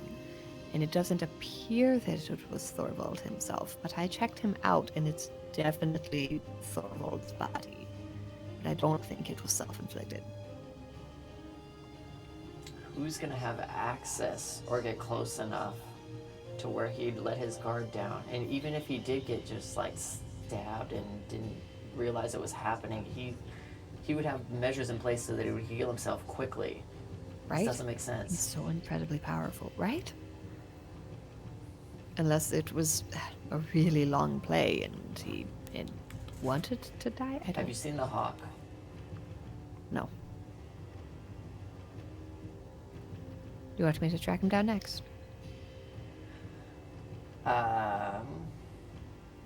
Speaking of tracking down, I'll remember that little piece of fabric that has the bookie's blood on it and just kind of like hold it out to the side of me. Be like, we're gonna need this for later if you could just hold on to it. Take this. A little cloth floats in the Disappear. air and then disappears. Um, I also took some of Thorvald's blood. I thought it would be important. good call. I'll try and catch up to the guard. Are they just having trouble getting through the crowd right now? Yeah, I mean, right now the whole downstairs section is just jam-packed with frantic people You didn't really searching give me about. directions. It's chaos is what's going on around you. Bring it back from the store. Okay. Oh, good job. I'm gonna go track down the hawk then. If you want to follow, you can just follow with us. I just say that out to the world. If you want to just come and just... Captain Omni, with me, quickly. Yes, let's go. Do Captain- we need to get past this group? I just like. You go watch as through real the quick. captain like peels apart two of the guards and he's like pushing. What is going on in here? Why? Get a hold of yourselves. You know your business. You know what you. Who's in charge in here? And you watch as all the guards are looking at each other, a couple of sergeants and corporals, and they kind of all at the same time turn and look at the captain and go, I guess you are Captain Grant. We can't find the hawk, and we don't know where the others are. We think we caught one of them that might have had something to do with it. Well, bring me to him for Christ's sakes. Not that Christ exists, but it's it's fun. He like For His Christ's name Chris. sake. for Christ's sake, for God's sake. He kind of Girls. there's like a lane that opens up in front of you of guards pushing aside, bystanders being shoved aside, and there's Jen being held back, but more under guard than actual in detention. You recognize Jin obviously instantly. He's looking a bit rough. He took some damage from that fight. The sergeant goes, yeah, we think this one has something to do with it. We don't know for sure, but we brought him back.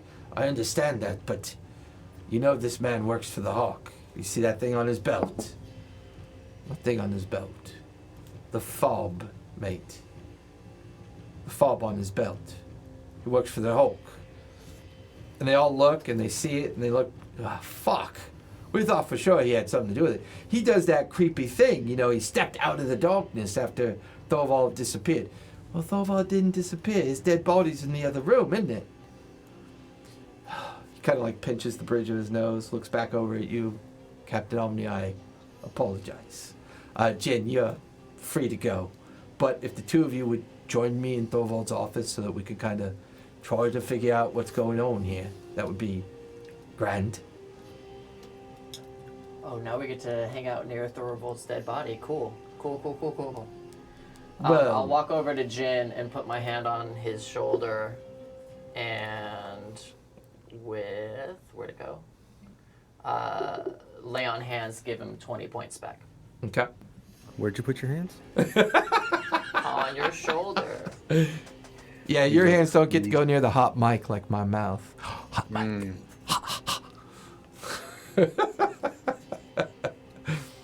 Omni took a hot mic out of my mouth and put it back in. How many points? 20. 20. Ooh, thank you, sir.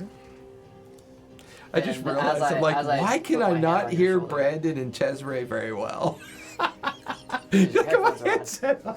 I'm like, oh, As I that's put my hand better. on your shoulder, I'll just, because Omni knows that it was AM Jin that Right. made that move, but now knows that it's PM Jin that's here. Correct. Which is a little unusual. That normally you only ever see them in certain points of time. Yeah, it's only when he's been like seriously injured that the time shift hasn't happened at like sundown. Correct. Or maybe a serious situation has arisen. Yeah. Sometimes emotion seems to trigger it as well. So I'll just kind of say under my breath, that was a bold move. What was that about? That's right, he doesn't know. He didn't make that choice. I woke up with a blade in me. He woke up. Yeah, he's in the fighting pit. Oh, jeez. Oh shit, that's right. Really got to sort some things out with your morning mentality. Yeah, we'll go in. I'll go in. Omni goes in. You guards, here, sergeants, corporals, get your men under control. Figure out what the fuck is going on. Act like fucking professionals. And you watch as now that the captain's here, people are beginning to like organize, get things under control. Medi, what direction would you like to head off to? Y'all, like, everybody's gonna be grouped up here. Like, they sent out people, obviously, but everybody's gonna be grouped up here for way You get that vibe, too yeah. long to actually find the sisters. They're gonna be gone. So I'm gonna try to specifically track down any one of the sisters. I know Omni said they scryed on them. They didn't give me a location. It's fine. But I'm gonna try to use all my blood huntery abilities to track down. There's the a couple sister. things you know about magic. Cool. I would hope so. You get the feeling that it's quite possible that the one that was in the room with you in their invisible state, it would have been difficult to use Dimension Door at that point because they were using the voice projection to mimic the hawk. You picked up Yeah. on that much for sure. Chances are they actually use that window to escape. That might be a good point to go examine.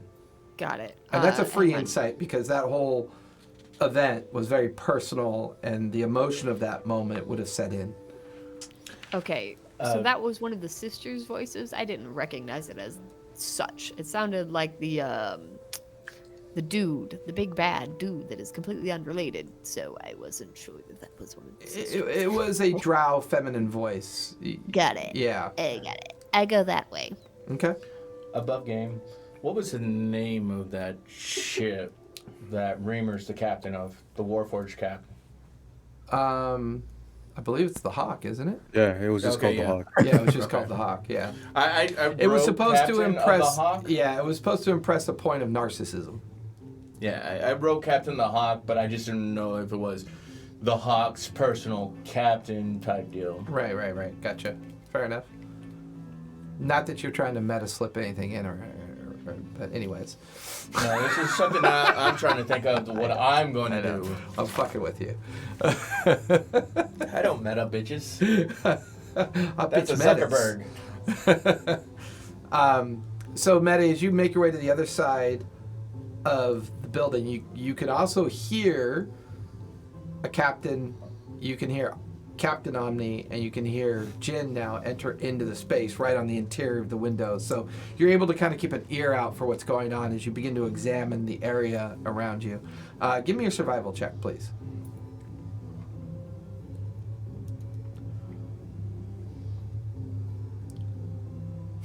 That was quite the flourish. I'm thinking it was good. 24. 24. There is some distinct, very light footprints leading off into the garden undergrowth. And you begin to follow them. Omni and Jin, you're now inside Thorvald's headquarters. Gatharn, you've made it to the Whispering Eye, or the Storm's Eye. Would you know it's been renamed yet? No, you wouldn't. As far as you're concerned, you're at the Whispering Eye. As you get there, find your hammer, gear up, and begin to contemplate coming back down the gangway, doing whatever. You see a very familiar orc waddling up the gangway with a very large iron box. Oh, Gatharn, I was supposed to tell you that Captain Omni was heading towards the magistrate's headquarters. I'm to stow this, as you recognize Labash. Oh, yeah. I'm to stow this aboard, and I've been hired as crew. What do you need me to do? And then Do I see Clark? Clark's there as well. All right. What's going on? What's with the chaos? I would have figured last night would have been enough for all of us. And then you see Nala, Brackish. The rest of the crew's here because they've been busily trying to finalize the ship at this point. I'm going to down one of my greater healing potions. Okay. I think that was like 8d4 or some bullshit. Superior is 8. Yeah, 8d4 plus 8. I 84 too. Okay. So I don't need that one. I'll do a greater. Okay. That one I think is 44. I believe so, yes. 44 plus 4? I think so. While I'm downing one of those, I tell Labash and I already Clark. fucking his name. Clark. Okay. I was gonna call him Clark. Glarg. Clark will always save the world. There's no doubt about that. Yeah. All right, boys. You two, make sure this ship's ready to sail. I've got one more coming. She's got a peg leg. If you remember Thorvald's scribe, it's her. And at the end of that conversation, you hear a... Oh, good. You hear. Oh my. Well, I wasn't expecting all of this. Hello, everybody. Hello. Hello. Good to see you. Everyone, Kath, everyone, get the ship ready to sail. Where's the Hawk? The boat. Well, I believe he's anchored over on the opposite wharf, not more than maybe 15 minutes from here. Good. He's the giant, obviously, dick ship. The one that's compensating for the fact he probably doesn't have one, I'd assume. Don't care. Okay. Keep away from it. Okay. I'm gonna go get the captain. Captain Omni. Do we have another captain? Well, I mean, is he captain? Is he captain? Is there another Omni? Well, no, we were just never told specifically that he's officially a captain. Is he an unofficial captain or... I'm not sure which Omni you're talking about. I mean, our Omni, their captain. You watch as Brackish comes over. Clog, it's a rabbit hole you don't want to go down. Go fetch Omni.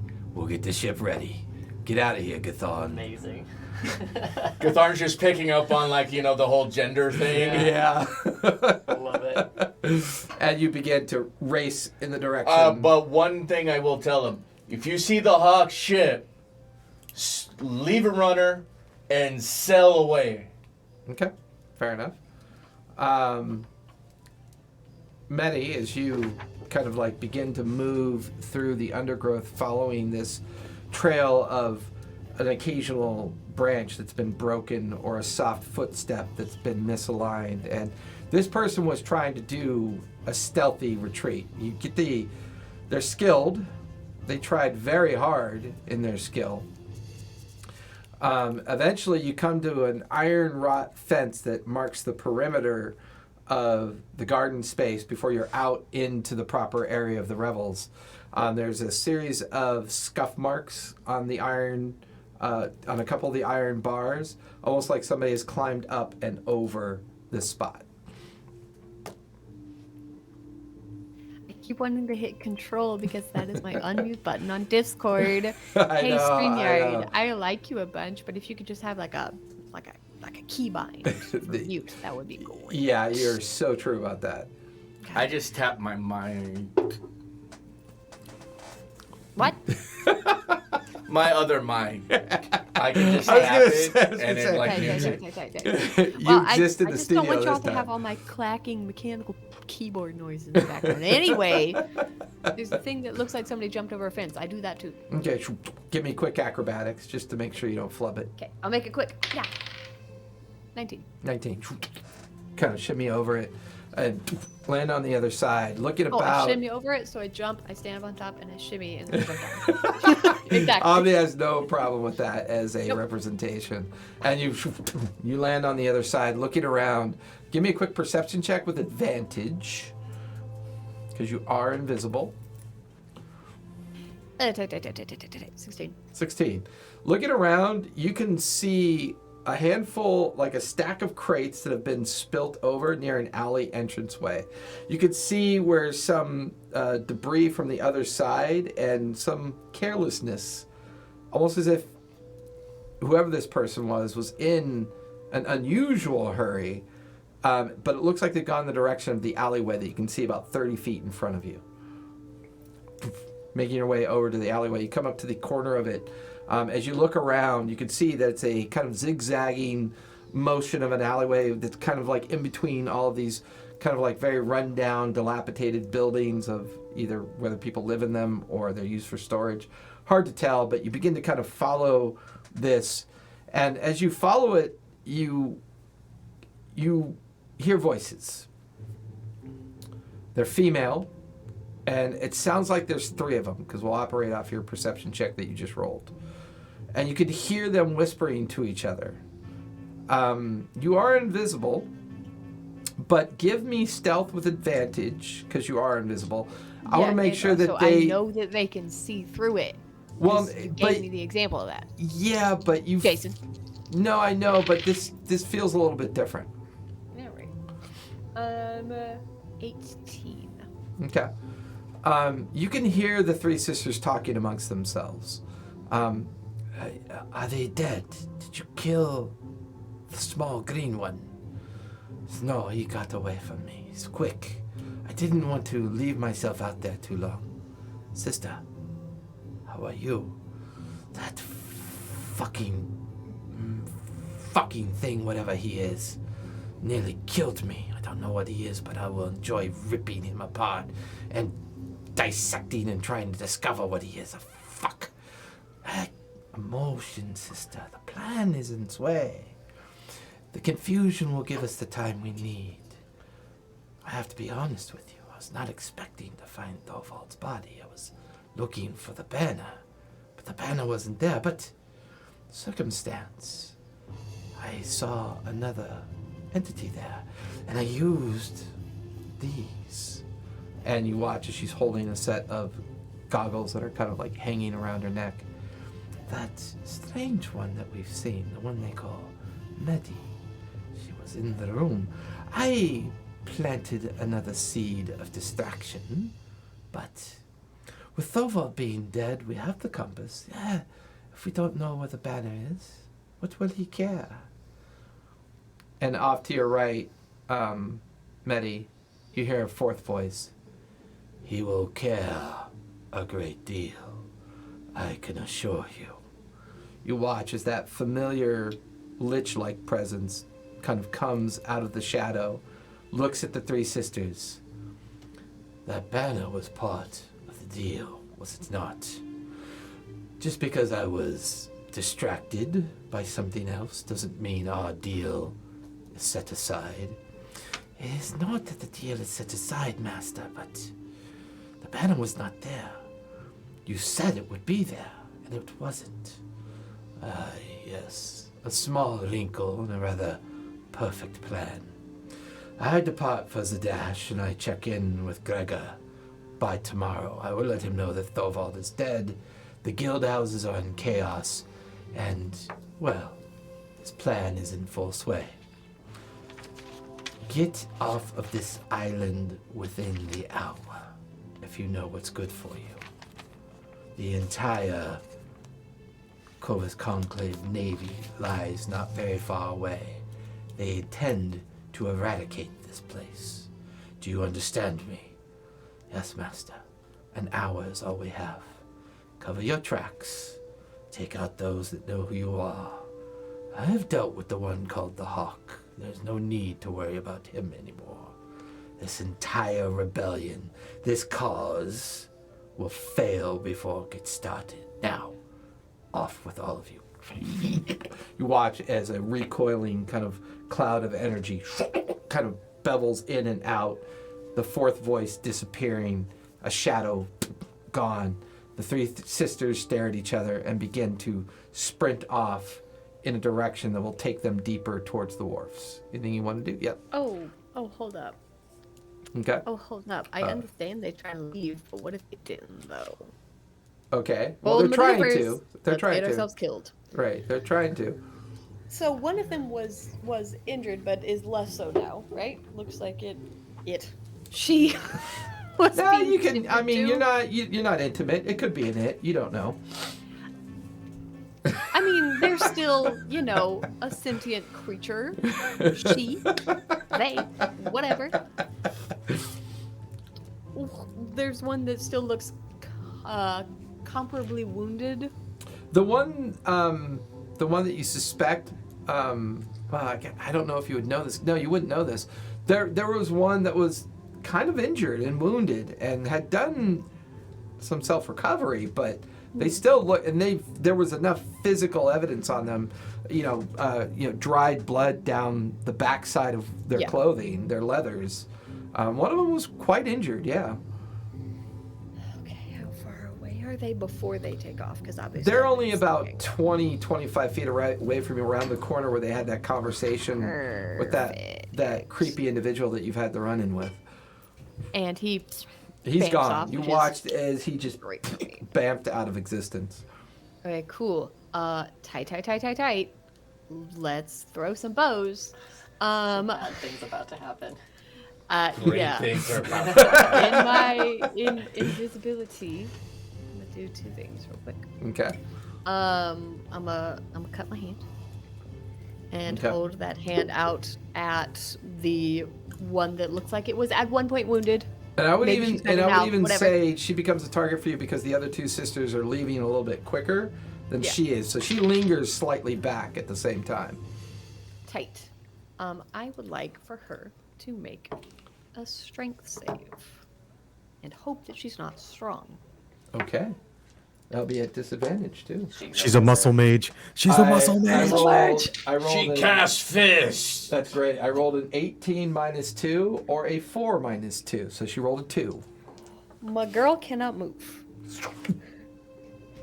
Blood curse of binding. Can she speak? So, hang on one moment. Okay. I'm reading. I want to be sure that I Yeah. know all No, the things. no, I got you. Speed reduced to 0, and she can't use reactions. And it would be until the start of my next turn, except I amplified it. So Okay. it is This a is minute. cool. This is cool. So what happens is the two quicker sisters dimension door. Mm-hmm. The third one is a bit sluggish and starts to cast, but you and she is now frozen in space. Sisters? Sisters? And you're now standing alongside of her. That's just And my she bonus looks over action, at baby. you and her eyes get really wide. And all you can hear is something dripping and you notice that her wound is still freshly deep and Cool. just. Cool. She A doesn't have to random lie side for note this. question It's that has fine. nothing to do with the current circumstance whatsoever. Yeah. But with blood curses, when there are identical twin sisters, can you take the blood from one to track the others? That sounds like a whole lot of discussion that we don't have time Sounds like for, a whole but- lot of hematology. All I know is I stand by my statement that this is going to be great. Okay, cool. So she don't Amazing. gotta be alive. Murder. And your boy gave me the ring of advantage. So we're gonna do something about this whole situation. She is bound, Wait, did I give you which does advantage not or mean she's fly? paralyzed or anything like that, obviously. But we're Give her just gonna do a advantage? Okay. nice little. Yeah, you nice have the little ring nibble. of fly, by the way. Nice little nibble. No, he gave me advantage. Yeah, he gives No, Flash. when Medi went to Oh look at yeah, the- that's right. That's right. Because you Yeah. already have I spider don't like clan, fly. so Yeah. yeah, that's right. No, we just gonna go up there. You know, we're just gonna wrap an arm, you know, around her neck and just hold on to her like a Give her a nice hug. Just give her a nice hug with our teeth. I'm a biter. Ah! Okay, I will say under her current condition, Nice teeth hug. we'll treat it as a critical hit.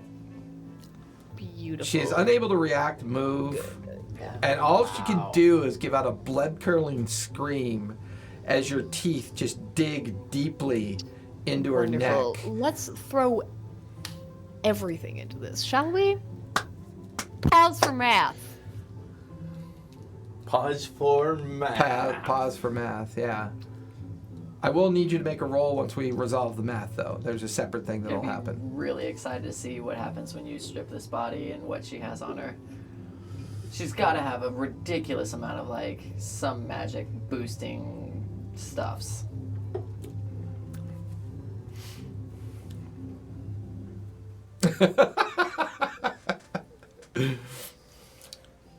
Like, it's so weird. It's like Vince and Shannon are actually next to us. It's so funny. I wish they were, but they're not. Yeah, if it keeps looking like I'm looking over to the side, it's because that's where my monitor is at. Because my laptop is fucking huge. I put my iPad to my left. That way, when I check on my iPad, it looks like I'm looking at Medi. Yeah, mine just looks like I'm looking at Vince, like right into Like you're his looking lap. at his lap. Like, hey. What you got going on down there? You know, ever since I got the Pfizer vaccine, it's just constant erections. I didn't know the Pfizer Get your vaccine booster. came in blue pills. It's worth Are it. you saying Pfizer's a four-letter word? I'm saying that Pfizer gave you a little sample of each booster shot, so you know. Yeah. Viagra. Pfizer How used about Viagra for the A vaccines. casual, gentle 67 points of damage. As the jugular vein that your teeth sink into shred into tissue paper, her entire essence just pours out partially onto the ground and into your mouth as you absorb everything about her. I need you to make a charisma save, please. Uh-oh. Wonderful. Tight. Yeah, I know your boy over there is. Oh, I also had Hex. Whatever. Anyway. Forgot I had that. Bless Cool. your roll. Right. Yeah, that was because I also used my smite. I have Mhm. that. Yep, you do. She can't become invisible. If it matters. Anyway. Oh, she's invisible. She's very non-existent. Tight. Let's see. Ooh, I'm gonna use, because I finally decided on my feet, because we've been 8 for several weeks and I forgot. Lucky. Hey, there you go. I revoke my blessing. Apparently Didn't it help. didn't work. Didn't help. Did not help. Oh. Here we go. Hang on. She's digging deep in that bottom of Hang that dice on. bag We now. digging deep, baby. Don't And- worry about and it. in that roll bucket. Does She's she get all any in that added roll bucket. Hang benefits on. if she actually Hang just on. removes the head and takes the body and pours it into her mouth? Is that like... No, what was that that's a really one good with check. Antonio Anyway. Banderas? Yeah. Till Dawn or Yeah. Dusk Till Dawn? Where they're doing that with one of the bodies? My friend, that's a 13. 13. As you finish her off and you let her desiccated form collapse at your feet, there's just a brief moment, a glimmer, a glance into this creature's life that plays out in a microsecond from birth to death. And as you step away from the corpse at your feet, your blood begins to kind of tingle a bit. And you feel this kind of sense of binding, pact. This sense of... You're plucked up, Jason. You sense a momentary realization, and then that form, that creature that you remembered seeing twice now, once that you chased it down into the depths of the old shell warrens of this giant ancient dragon turtle the Revels sits upon, and then when he vamped out of existence. No, vamped out is accurate. Anyway. Yeah, true. And there's just a slight, well, interesting. I don't know how you accomplished this, but I'm eager to meet you. And then the voice just kind of dissipates. You severed the mark. Severing the mark, this particular familiar was no longer sending its awareness to this particular individual. And then just silence. You're in the alleyway, desiccated body at your feet. You manage to hold on to your self-control. It's funny you think she's at my feet, Jason, as if I would let her go. Yeah, no, I'm gonna bring this corpse back. I'm Okay. gonna bring this back to my friends because they've been looking for the sisters. Yeah, absolutely. So Which with that, sister was it? Yeah. don't know. Won't know until you examine Her name is. Does just it Fox. look like she Her name is has Capri-Sun. an ear that's been regrown recently? Well, I mean, that's a fair investigation right there. Absolutely. Cool. So, with that, Medi, you're no longer invisible. You have a partially drained corpse in your... What do you mean I'm no longer invisible? I thought you... Greater invisibility. Oh, that's right. So Greater. a corpse... She was saying the corpse corpse is couldn't just being turn dragged by invisible. the hair. Right. Yeah. Don't worry about it. There's now a corpse self-dragging itself through the street at this point. That's amazing. Give me intimidation roll as a base as you kind of like make your way out into the open. Making your way. Making your way. Downtown. A 25. 25. The crowd outside the alleyway immediately begins to part. There are people that are just like staring in shock and horror, running off as soon as they see this form. Where are you taking it to? Actually, that's a 75 because my next ability check. Oh, look, the crowd. Oh yeah, is that's burning. right, huh? The crowd just explodes. The crowd is now running in terror at this point. And Cool. where are you taking this thing? Back to HQ, obviously. Okay. For the three of you, Jin and the captain and Omni in the office, staring at the form of Tharivol lying behind the desk. He's been undisturbed at this point. There's a large pool of blood. Omni, you already know that Medi had warned you about the wound, and you immediately focus in on that, and you confirm what she told you. It's shoddy work at best. It's emotional. It's not the sign of a professional.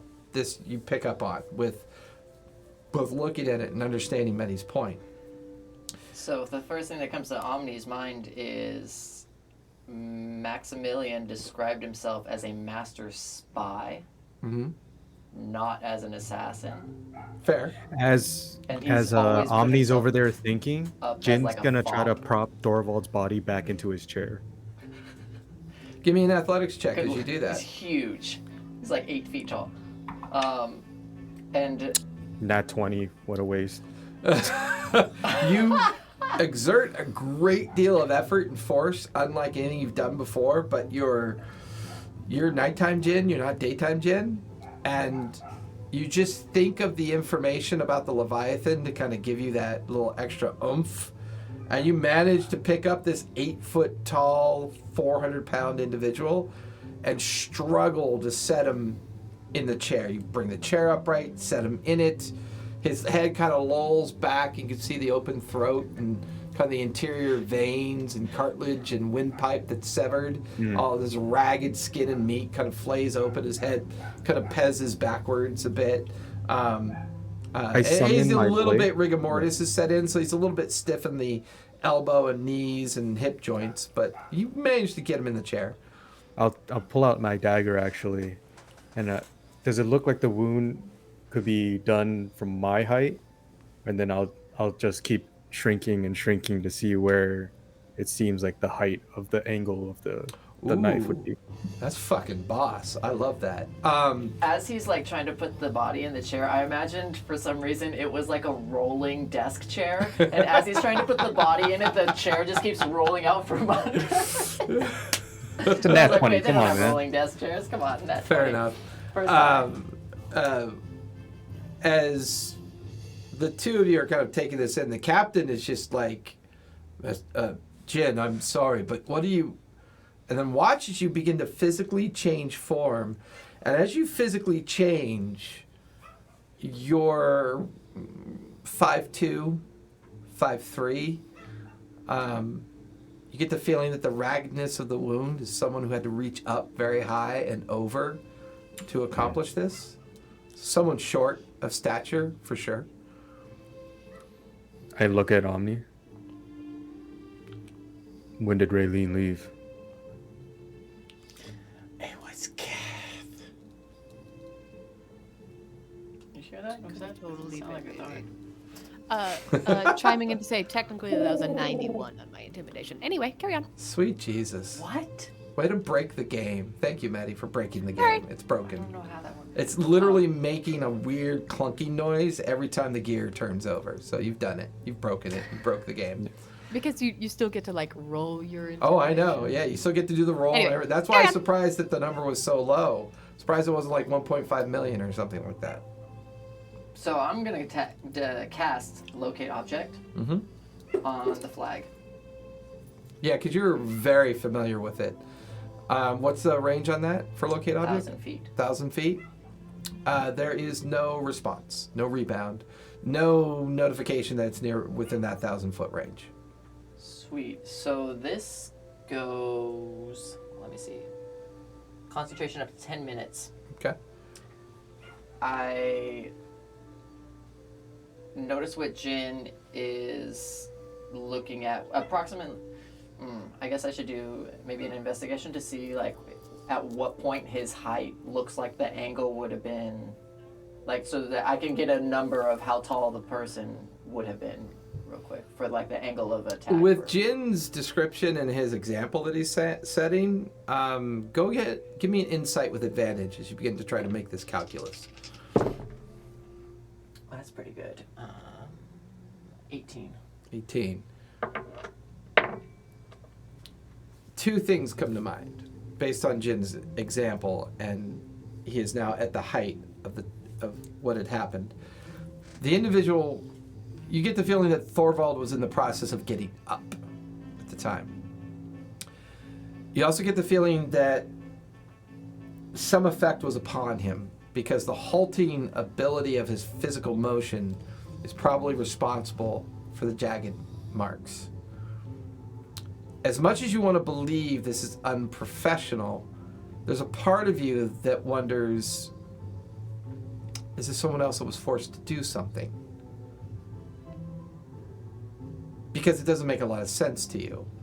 Why the whole situation feels strange. They would know the person, but yet clearly Thorvald stood up and was trying to react quickly and then suddenly was slowed. And it's almost as if somebody else, whatever blade this was forced and being very much manually, purposely forced to do something. This all feels staged, either to create confusion or warrant some other explanation. But this is a small person, roughly 5'1", would be someone that Thorvald would have known, would have had access to this place, but clearly was not skilled in wielding a weapon whatsoever, had no skill at all in a weapon.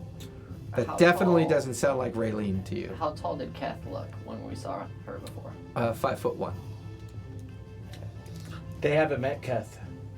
Yeah, we did. Yeah, they did. When we first met Thorvald, she was in the office. She was in the that's office, right. yeah. Yeah.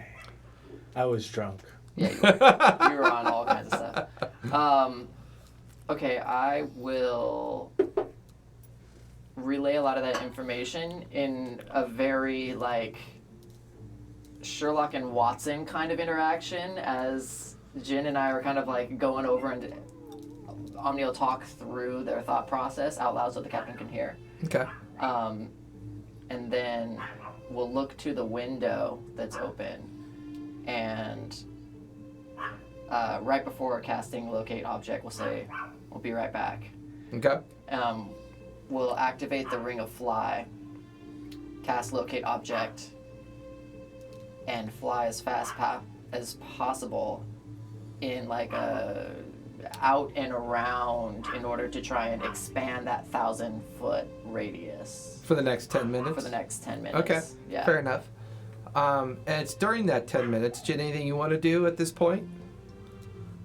The captain is very intensely watching this play out. He's not an ignorant person by any stretch of the imagination, but he's a bit overwhelmed with everything that's going on around him at this point.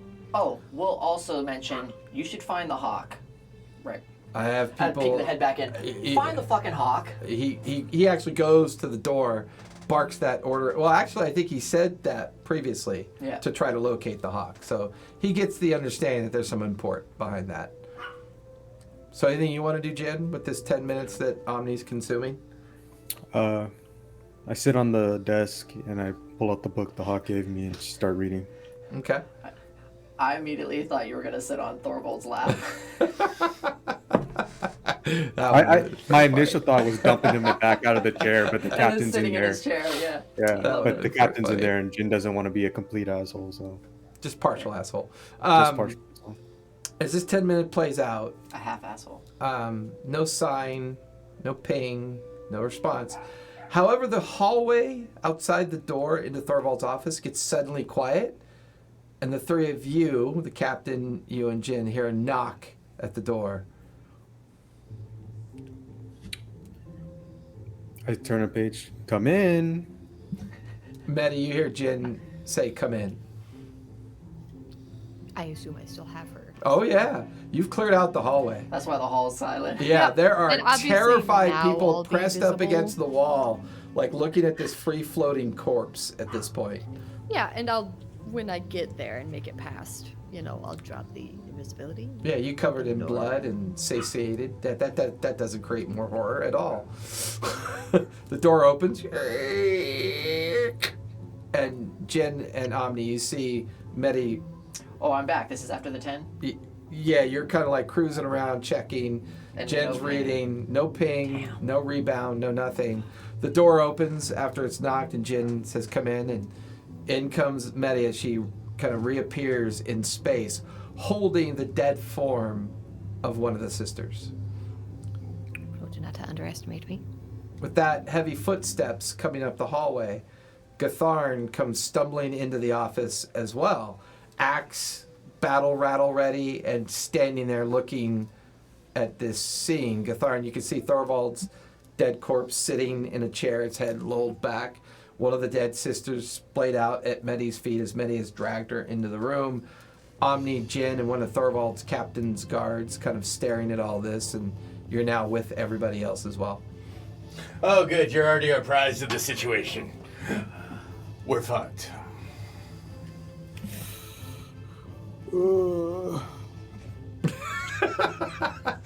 Jin, give me an investigation check as you're reading the book, I was gonna please. say, how's that book?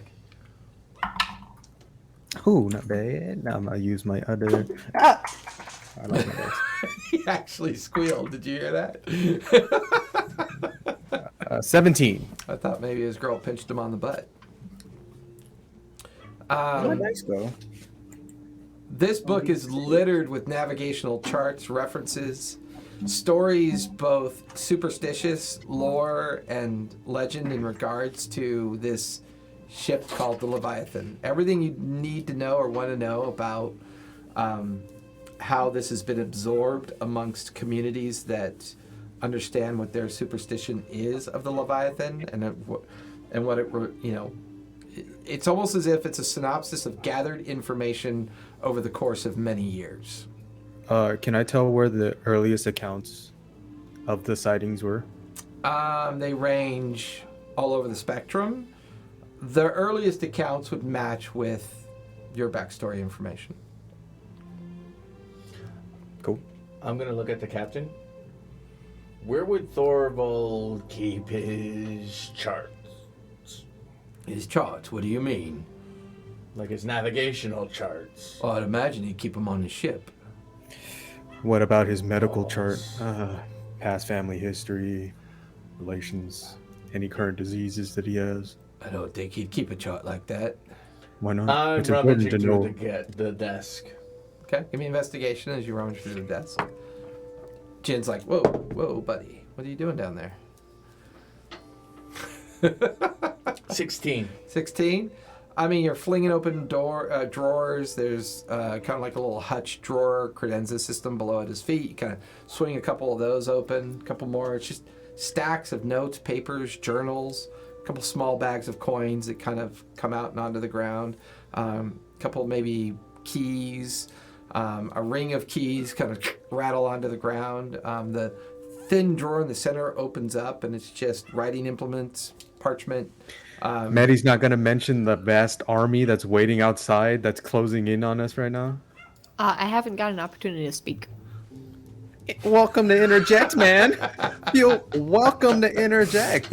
I'm sorry, you over there were reading a book that seems to have ties I don't with have your- any information. I'm done. I did the It thing. seems with to the have body. ties with Out your of backstory, and I, as a curiosity. player, was being respectful and allowing you to get that Fuck information. respect. Tell me what's coming. Hey So- guys, by the way, there's a giant army outside, and they all seem kind of terrified about the whole corpse thing. It's bad. We should go. I flip a page. He's like, don't get so hysterical, Maddie. It's unbecoming. Now, out of curiosity. Omni's like, I knew that was coming. I get it. So, Also, they were talking to a lich, and that's pretty bad. And the other two dimension doored out. Once again, Captain liking Omni, our can I part leave of you in the, charge of this? I gotta be honest with you. Your crew terrify me. I'm gonna go see if I can find where the hawk is and get my men under control. If Thorvald is dead, and it's happened before his submission of the dissolution of the guilds, well, I'm not really sure what happens next. If you'd excuse What happens me, next please. is Who's next in the chain of the we command? get his ship. There is no one. He is the master. We get his ship. So you answer to nobody. Right now, I'm not sure who I answer to. That is correct. Well, have you found the hawk? It's No, been- we have not found the hawk yet. No Is one his- has come back to In report that that they found case, him. Is his ship still at I was the just wharf? gonna say, in that case, everybody gather everything that you can that seems pertinent, that seems informationally important that we might need. Captain, and Omni's just like stepping into as much authority as possible and putting on this this allure of confidence that they normally like dabble in but don't actually really own because they're Right, still right. unsure of it all. And seeing this opportunity, he's just gonna like start saying orders left and right really quick. Okay. Captain, you continue to search for the hawk. He'll look to the crew. If I and- may interject, they also said that they took care of the hawk. So, anyway, Who took care of the hawk? What do you mean? the sisters and whatever lich-esque friend What they the have. fuck is it? What do you mean? What is a lich? I don't know what that is. Nobody understands. You know, it's you know what lichen is, right, Captain? No. Lichen arm. Ignore every single thing that he's got. Lichen- okay? So Lichen very is the powerful plural and, form. gather troops, creature. head to the hawk's ship. Assume that you're gonna be confronting a battle. Assume he's compromised. Yes. Understood. Or dead. Or the sisters took his ship. We need a couple of soldiers. Get a troop together. Send them to the Storm's Eye. Sorry, Gatharn. he changed the ship's name? Come on. on, man. Seriously. You thought it was gonna stay? We left it for a little bit because we appreciated the joke, but come on. Nobody's Imagine gonna take how the food seriously. embarrassing it would be Anyways, to other people to say that you got beat by the whispering eye. Okay, well, you know what? We will call your ship that for sure. Sweet. While they're all debating all this stuff, Gatharn is rolling the office. Yeah. So he's That's like, fair. and the Yeah. other thing too is like, so because Thorvald's desk is as it is, he looks up at the bottom of the desk because he's 3 foot. I mean, looking underneath, give me investigation check really quick. As you begin to, I'm assuming you're looking for some kind of like hidden compartment or something. Okay, what'd you 18. get? 18? Coming up underneath the desk, there's something taped to the bottom of the drawer. Looks like a folded piece of paper. Take that and I stash it in a pouch. Okay. It's a gloating note. It's probably going to be like, Gatharn, I knew you would find this. Gives you a geolocation to $12 worth of candy. So Sweet. after kind of like dishing out all these little bits of kind of like orders or instructions, I'll say roll the office, roll the bodies, find what you can, Right. and we need to get to the blasted oaf now. Blasted. Thorvald's ship. So I want to send the captain and a majority of the troops that he can summon that are within the residence to try and find the Hawk's ship. I want our group to go to the Blasted Oaf, another little group of troops to go to the Storm's Eye, just to make sure that no nefarious bullshit's happening there. And then I made note of one other ship that caught Omni's attention, which was the Barracuda. It was a very large 3-deck gunship. Okay. And if possible, when flying over to the Blasted Oaf, I want to see if the Barracuda is still around. So you're describing hours of activity. So let's. Oh no, I know the stuff is going to take time, but like that's Right, right. that's the So- huddle break that I'm trying Right. to So get as them to this conversation is kind of going out, the first person to leave is the captain, and the door opens. The crowd is a little bit more calm, but there are orders being kind of yelled and bellowed out in different directions, and you can hear the sounds of individuals getting put under control and told what to do. The four of you in that office space with the dead elf still there and Thorvald's body there, the windows are still open. There's a steady growing orange and yellow glow that is permeating through the open windows at this point. Everything's on fire. Dope. We need to get on our ship and leave. Looking out the windows, the North Wharf District, where you remember seeing the Blasted Oaf, Thorvald's ship, that whole horizon is in flames right now. We need to get back on the Storm's Eye. Now you can begin to hear panic in the streets. There are people either looting, yelling, fighting. The streets are chaos at this point. The captain comes racing back in after only being gone for like 2 minutes, and he goes, "Captain Omni, things are worse than we thought." And in comes a very wounded but alive Hawk. And as he comes in, you could see at the last minute he pushes his eye back into his skull socket, and he kind of like presses a piece of cloth. There is blood coming out of his shattered jaw. You can, yeah. What's up, Ed? You guys are still on? Yeah. Okay, they're gonna take the third puppy. Oh, they are? Cool. Yay. Perfect. That's awesome. Are they all here? Are all 5 of them here? No. Who's all On here? your bed.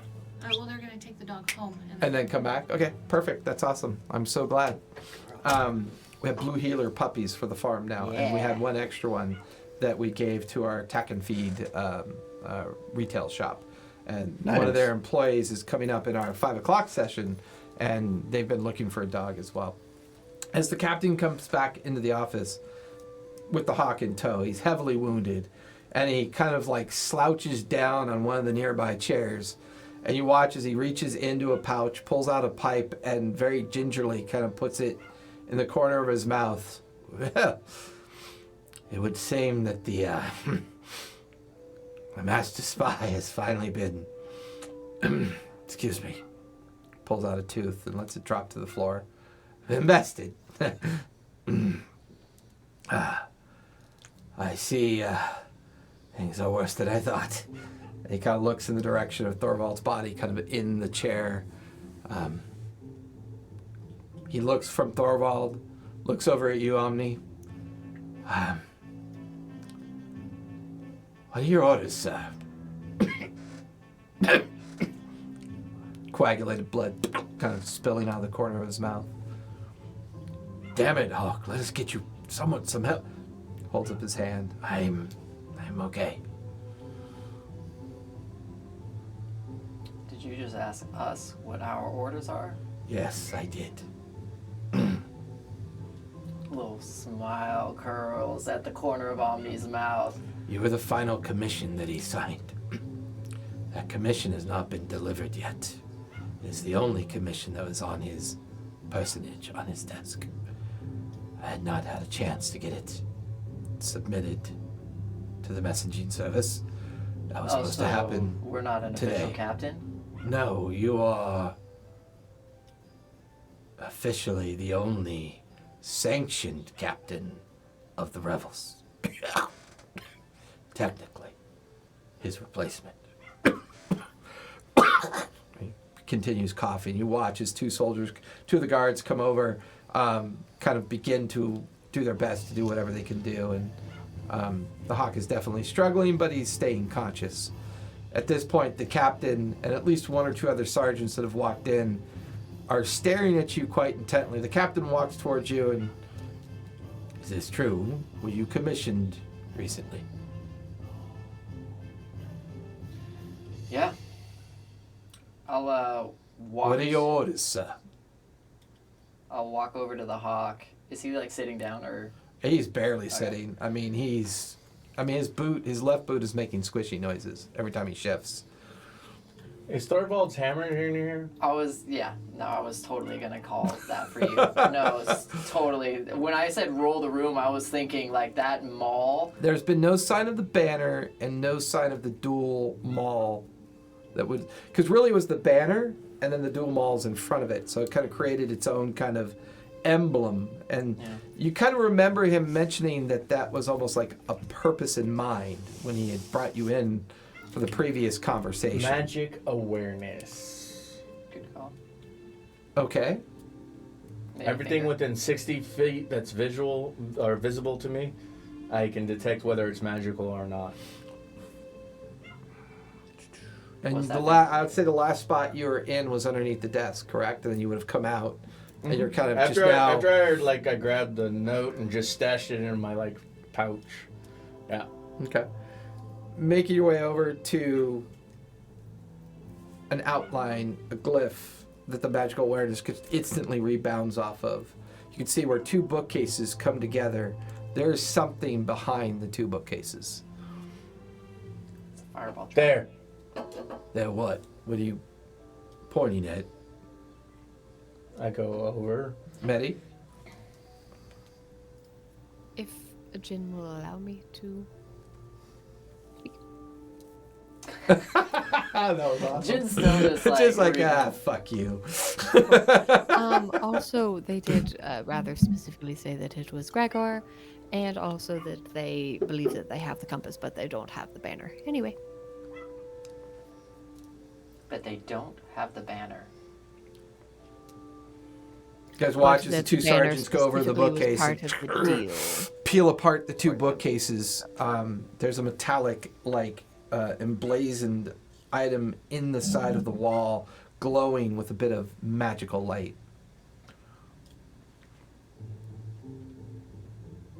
Gatharn pulled the briefcases, or somebody The else? two sergeants did. Oh, the sergeants did. Gotcha. Do I recognize the glyph? Give me an Arcana check. 9. You do not. It's magical, but you don't recognize what type. It's definitely a ward.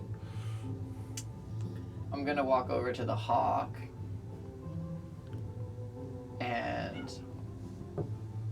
take my hand and just kind of like palm his face and like tilt his head back a little bit I don't have time.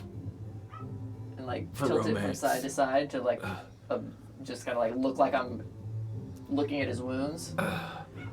I'll give him 5 HP to try and like keep the eye in the socket. Yeah, there's like a weird. Thank you, I think. This isn't over yet. It never is.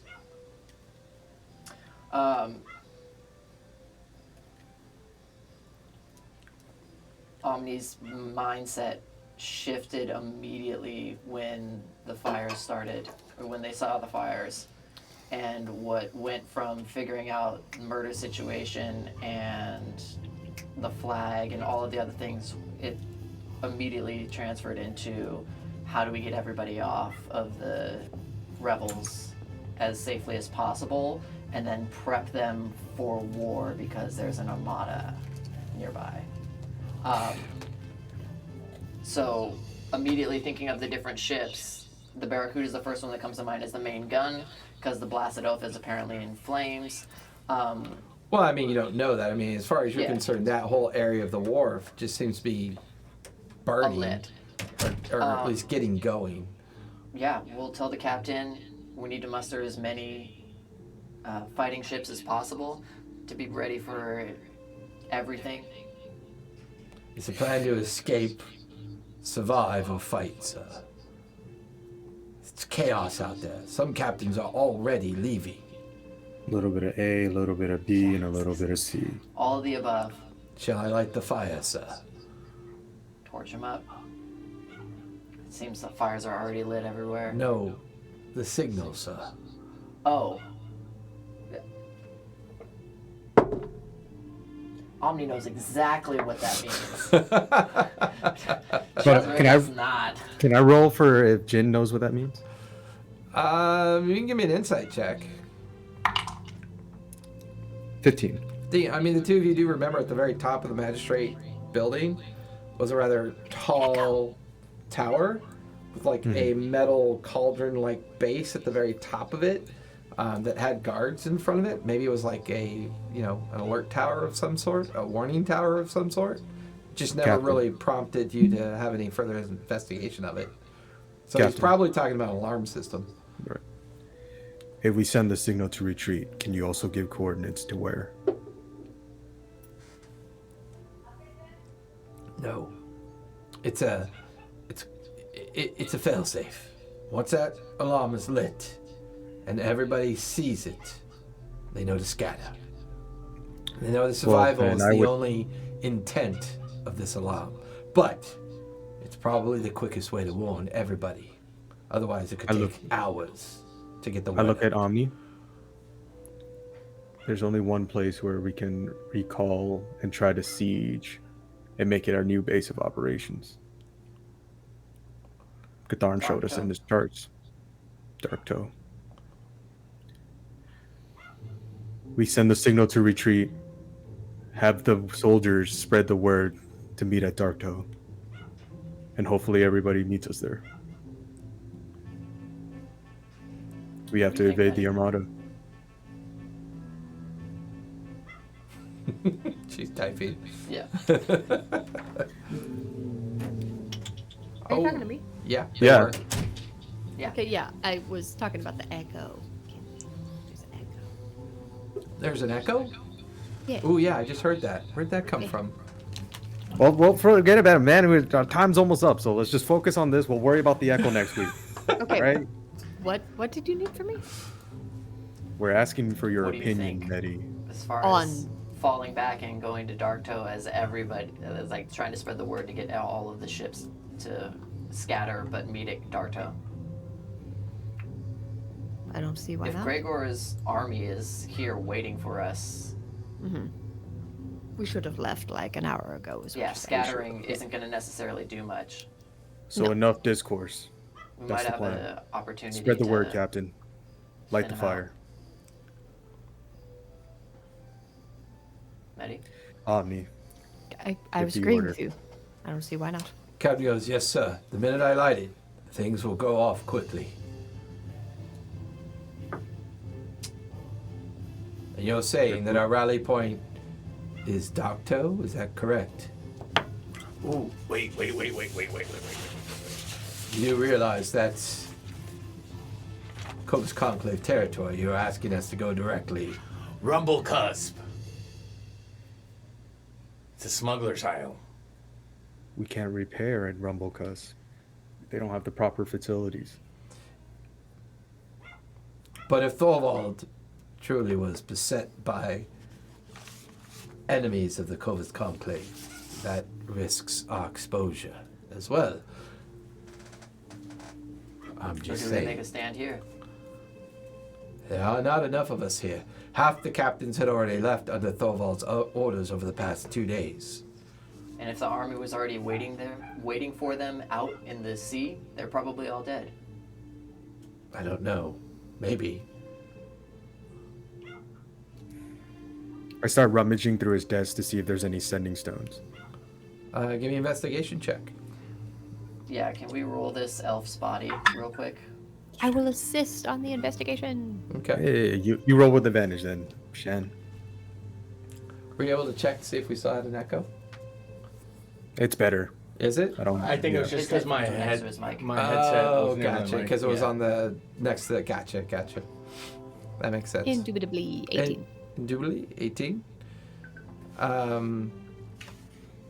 No sign of a sending stone, but in the hurry to search the center drawer, a series of folded parchments bundled together, tied together with a secondary surface note has been found. As you peel it apart and open it, it seems to be days of writs and orders handed out over the past 3 or 4 days, giving many different orders and coordinates to different captains, all related to different atolls or smaller islands or smaller bays, all throughout the Menagerie Coast. None of them look particularly interesting. The only thing that's interesting about the fact is that they're all spread evenly about in such a way that if anything were to be pursuant or be compromised, no one is in any great, collective group. And there seems to be notes about a rally point called the Bay of Earl.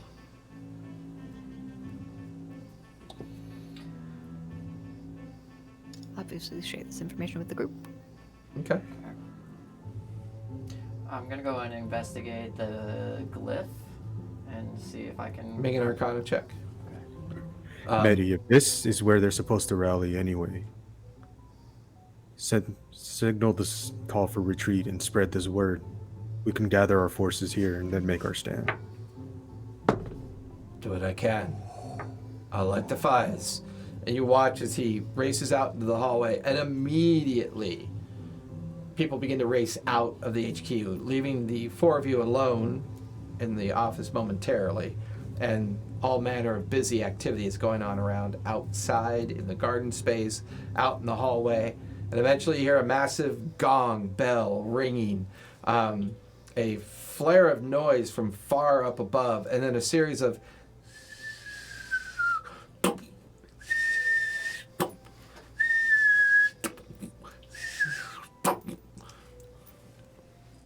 What'd you get?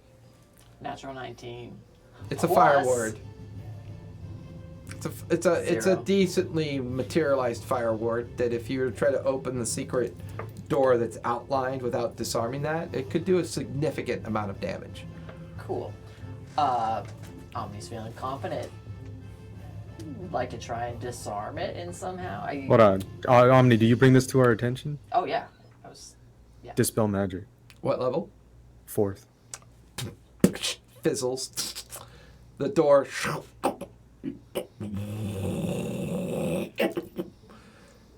You're looking at a chamber. The first thing you see are 2 mauls leaning up against a wall. You see a banner leaning up against another wall. which has you concerned, Omni. Why the fuck couldn't you detect that? You get the feeling that this chamber is designed specifically for that purpose. It's what you see in the center of this room, surrounded by many crates, barrels. You could see stacks of books and parchments. Everything that you see or imagine that Tharivol would have access to. Everything that caused him to coordinate and understand his effort. In the very center of the room, a 10-foot tall glass containment. It's 8 feet in diameter, filled with a strange gelatinous-like liquid. And floating in the middle of this liquid is Firbolg. His form, inert, He has a seemingly clone. unconscious, as he is free-floating in this vat of strange liquid. And that's where we're going to that's a finish straight up tonight, clone. folks, as we are now finally going to Yes. abandon the Revels. I can't wait till they get off the Revels, because guess what's going to happen when they get off the Revels? Nice. Like the Armada. I Betty said. loot the room. Yeah, no, we have to All put right. everything Once up to once sync with Jason us. gets out of here, I can talk about my plan on how to wreck Havoc. All right, I will give you guys about 5 or 10 minutes, but first, before I let you chat with everybody, thank you all for coming out. We will be back in about an hour or so with our live Studio Zero session. We might be a little bit late tonight. Things are kind of unique. We're trying out a new schedule. We're trying out new ways of...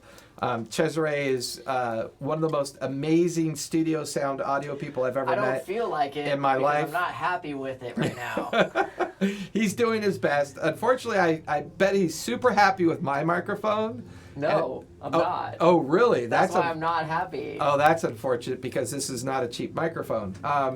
Which, this is not an easy thing to accomplish. We know audio is important.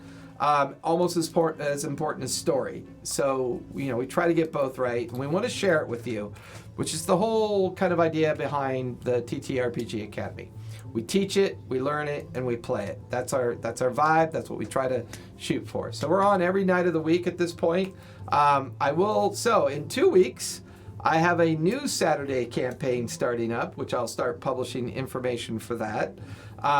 We have our Sunday Debtors Gambit. We have our Sunday night, our new campaign, which is unnamed. It will be a zero session tonight. You'll be meeting all the new players. It'll be a studio-only game. We have our Monday night, Faerun Reborn. We have Tuesday night, Denizens and Their Masters. Wednesday night, The Descendants. We are switching the schedule for the one-shot. The one-shot will be at the Thursday at the end of the month. And unfortunately, that means colliding with Thanksgiving.